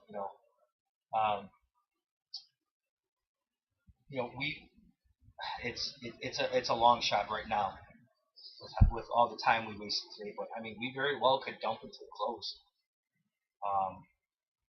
Just because we're in kind of crash mode. I don't think it's going to happen, but it's not fully off the table. I would say given the chart, there's like a 5% chance that happens.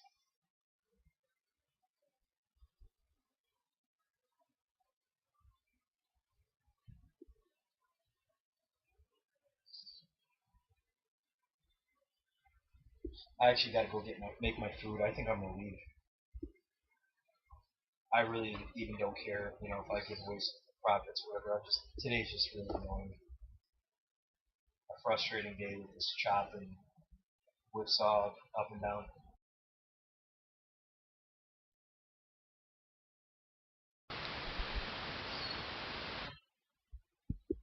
Well, let's see how this next candle starts out in this next 5 minutes.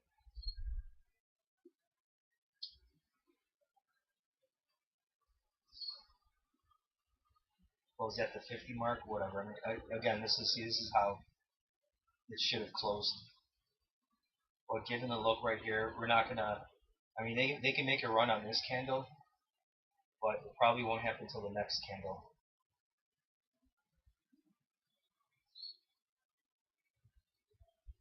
But I don't expect it taking off to the downside. It is a piece of shit. 367. You can shove that ass. I mean, this was a quick move, but still. I might just sell this thing. I'm done with this day.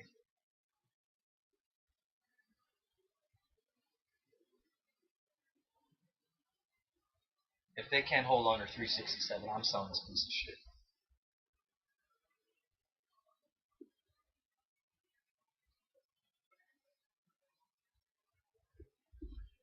Yeah, and it's hot as hell in here. Not hot as hell, but it could definitely be much more comfortable. Looking at the 15 minute. Oh, I mean, depending how this closes, okay. I mean, it's looking worse and goddamn worse as each second ticks by. But if this could close, as close to 365 as possible, we could get a continued push lower into the close, but not looking like this piece of shit. It's looking like right now. What a piece of shit. I mean, I didn't expect it just to follow through, but I mean, look at this piece of shit. You piece of shit. I'm gonna dump this thing. I'm gonna go make my food. I might be done for the day.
Yeah, stupid ass Juneteenth. Is this the first year that it's been closed?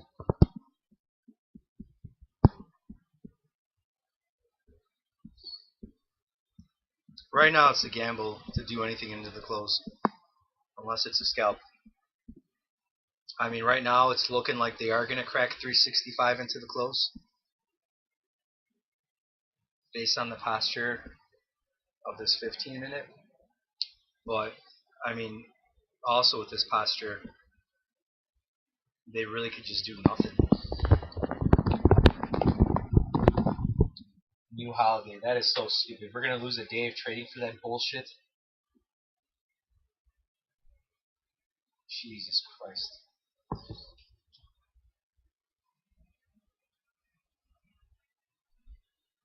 Man, what a shitty day. If it was any other Friday on a quad witching day or whatever, I wouldn't be surprised at all. But given the conditions, it's still the same day with the market digging for a bottom. Give me a break.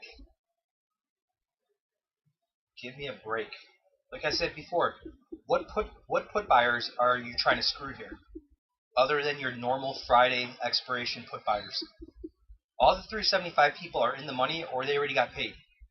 So why couldn't you dig a little deeper today for 360? You're not screwing put buyers here, you're screwing call buyers, which they are. I mean, they are screwing call buyers. The 375 people, and especially the 370 people, are getting screwed. But why couldn't they push it lower? They're going to do it Monday or Tuesday. It's going to happen. It's going to happen. Maybe not from the open. You know, maybe they gap it up and then flush it. You know, who knows how it's going to play out. But we're breaking 360 by Wednesday the latest. So 365 is probably going to break. I mean, look at this bullshit action here. Total bullshit. I mean, now it's a chase on the 1 minute. It was a chase on the 5 minute. Now this 1 minute posture is a chase. If they start, you know, pulling the rug here, they probably will. They're not going to let you in right now. It's not a good time to get in. And look, they're going to fucking do it. I'm tempted to add, and I'm not going to do it, and it's probably going to work. I'm still in this stupid 367. I came back and it collapsed after I got my food.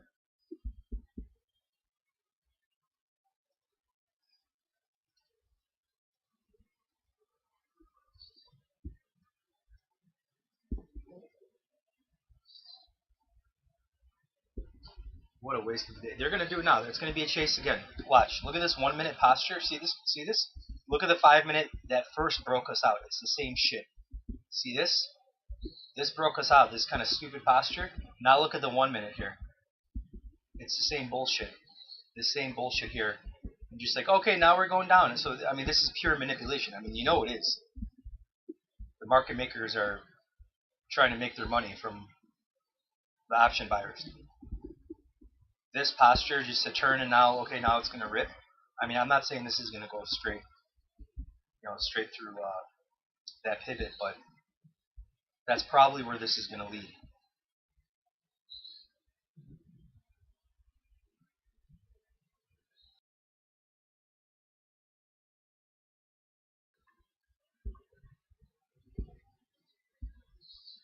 And I didn't want to chase it on the ad. I had my bid in, you know, it still could, I still could get filled. I got my bid in there at 65. I think that was the dip, 75 cents on the 67s. That probably was it. That probably was it, but there's no setup here. You're just gambling here. Yeah, that's not bad. I want to save this talk for when Vlad's here, but one of the hardest parts about trading is sitting on your hands. And today's a perfect example of that.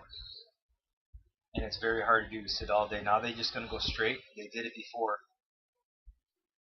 No, they probably don't this time. Might flag out a little bit. Let's see the 5 minute. The 5 minutes saying you'll get in on the next candle. So I'm going to wait for this candle to close, and then I'm probably going to add to that 367. Oh, and guess what's coming up? Murder algo. So who knows what's going to happen on that piece of shit.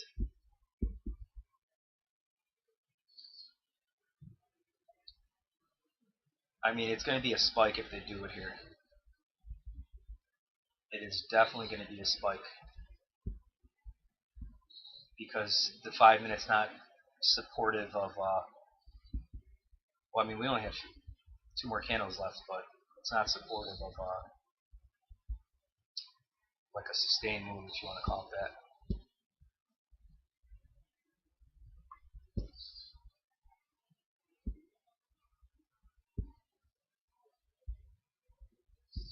So who knows? Yeah, I'm not adding here. It'll probably work, but whatever.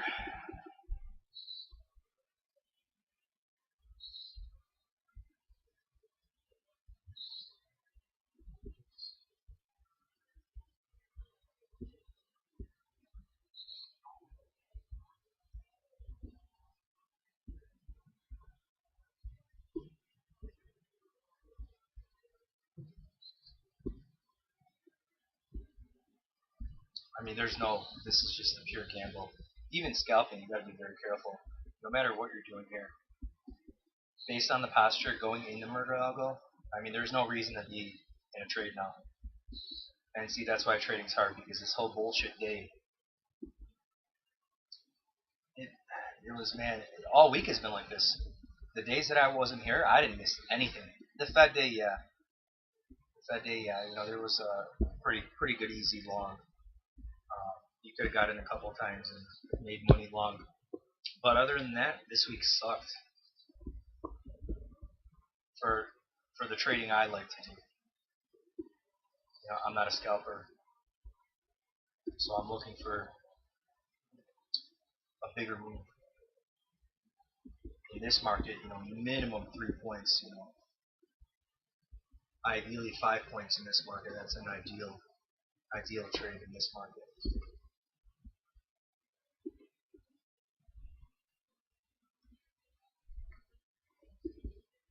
Anybody going into anything in the murder algo? Might as well get a lotto ticket if you're going to do that. 1 more minute. I mean, this just doesn't have the posture to sustain it. 5 minute. 5 minutes sustainable. See, there's no posture here. So if they do it, they're going to paint a big candle. You know, they're going to paint the candle and hold it up here, which I think they probably will.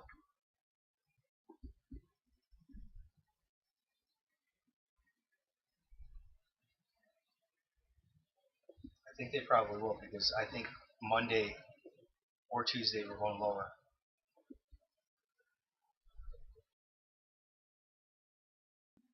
The 1 minute doesn't have really any support for anything. This 1 minute. This 1 minute is not even supportive. If they bust out here, where is this going to go? Look at this. The 5 minute, I could see it happening on the 5 minute, but this 1 minute, I don't see how this is going to play out here. Well, there it goes. Let's see what happens here.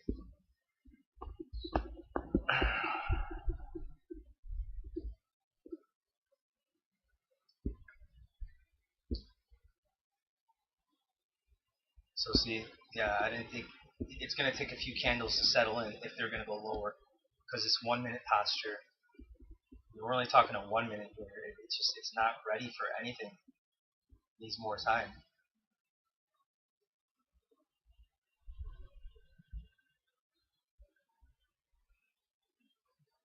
I mean, even looking at the 1 minute of the puts.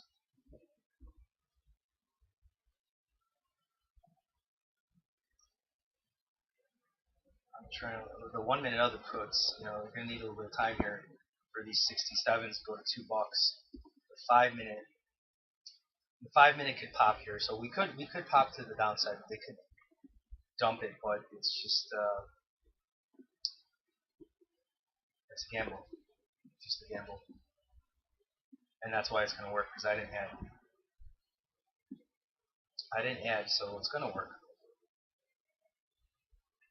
And I shouldn't have added either way. I shouldn't have added. I didn't, but that's the right thing to do. But because I didn't add, it's gonna work. So it's just how it is. So where are we at here with the actual SPY here? Oh jeez, what the hell? Of course it's not working.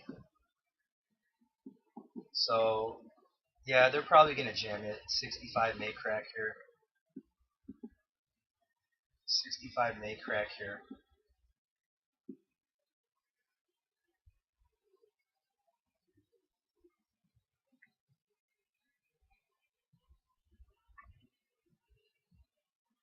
Yep, they're gonna do it. They're gonna do it. They're gonna do it. 65 will crack into the close.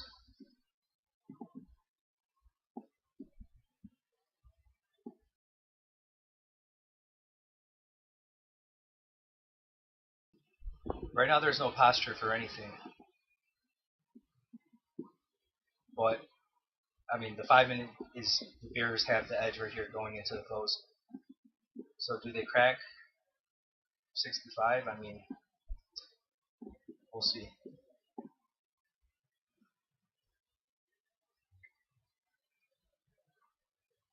This 1 minute. I mean, who knows at this point? Because this 1 minute still looks like shit.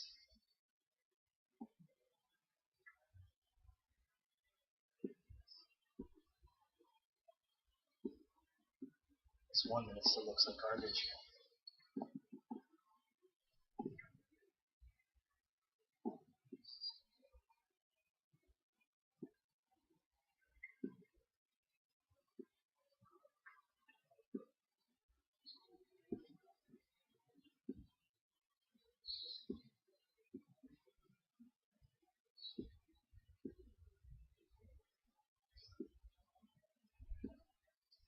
Who knows where this is gonna go? Who knows? Who knows? Who knows? Who knows? I don't know.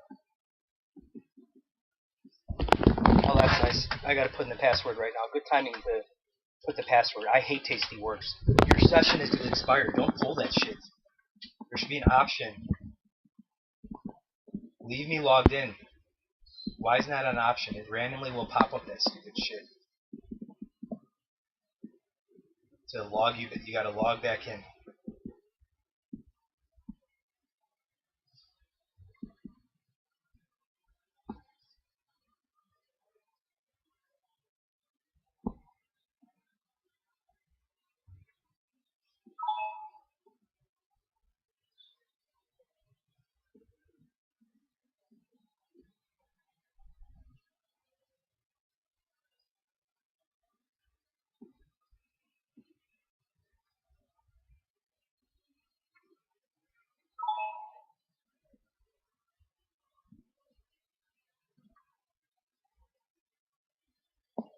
So it's gonna be anyone's guess what they do here into the close. Anyone's guess what happens here.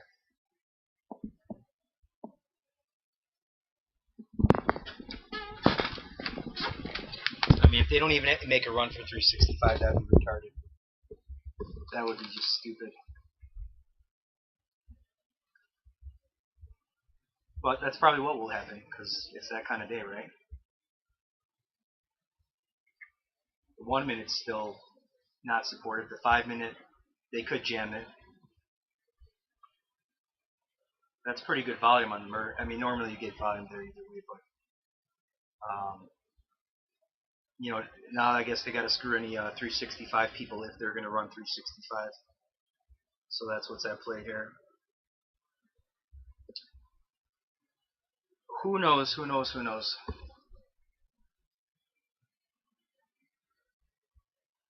But yeah, I'm going to end it very shortly, just because there's really nothing to talk about, or you know. Plus, it's getting warm in my room as the sun's hitting my my window.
Where do you guys think we close?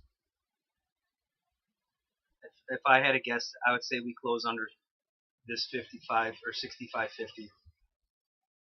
They may jam it in the last minute or so. 65, I don't know, but they're at least going to spike this. If they don't, that would be just stupid. You know, they could always gap it up on Monday, so they could get people chasing that we're going to gap down on Monday. They could get people chasing, and then they gap it up on Monday. They could always do that. So even though we are going to go lower, they could gap it up. I mean, this is looking like maybe not into the close. Into the close, they should break that pivot. And then maybe after they could try gunning for 65, who knows. But we should get some kind of push lower here.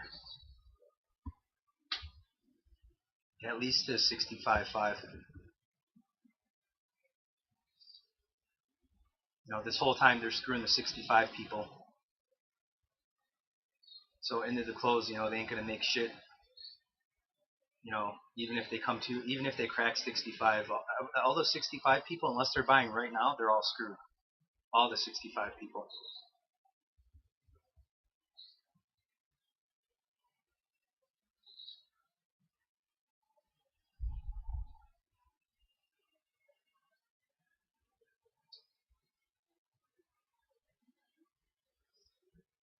Man, what a shitty day.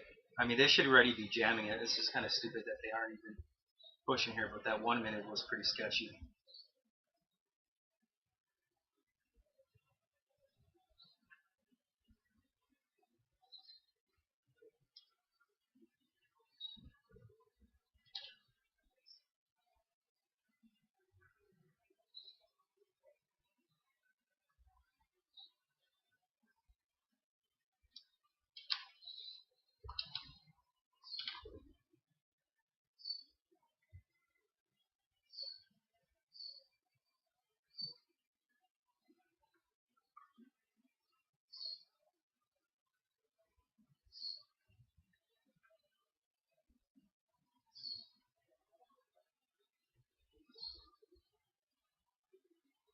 Alright, there we go. There's the jam.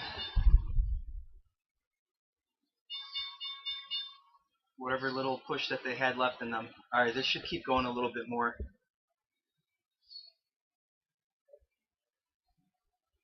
They're really screwing those 65 players.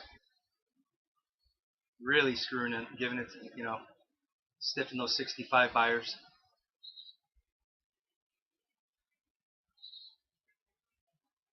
This 5 minutes should break the 65.5.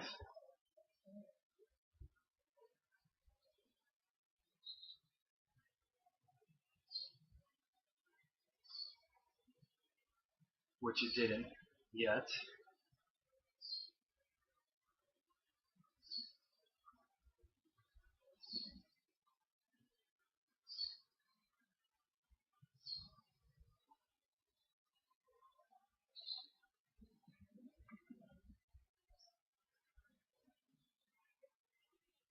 Alright guys, I'm going to wrap it up.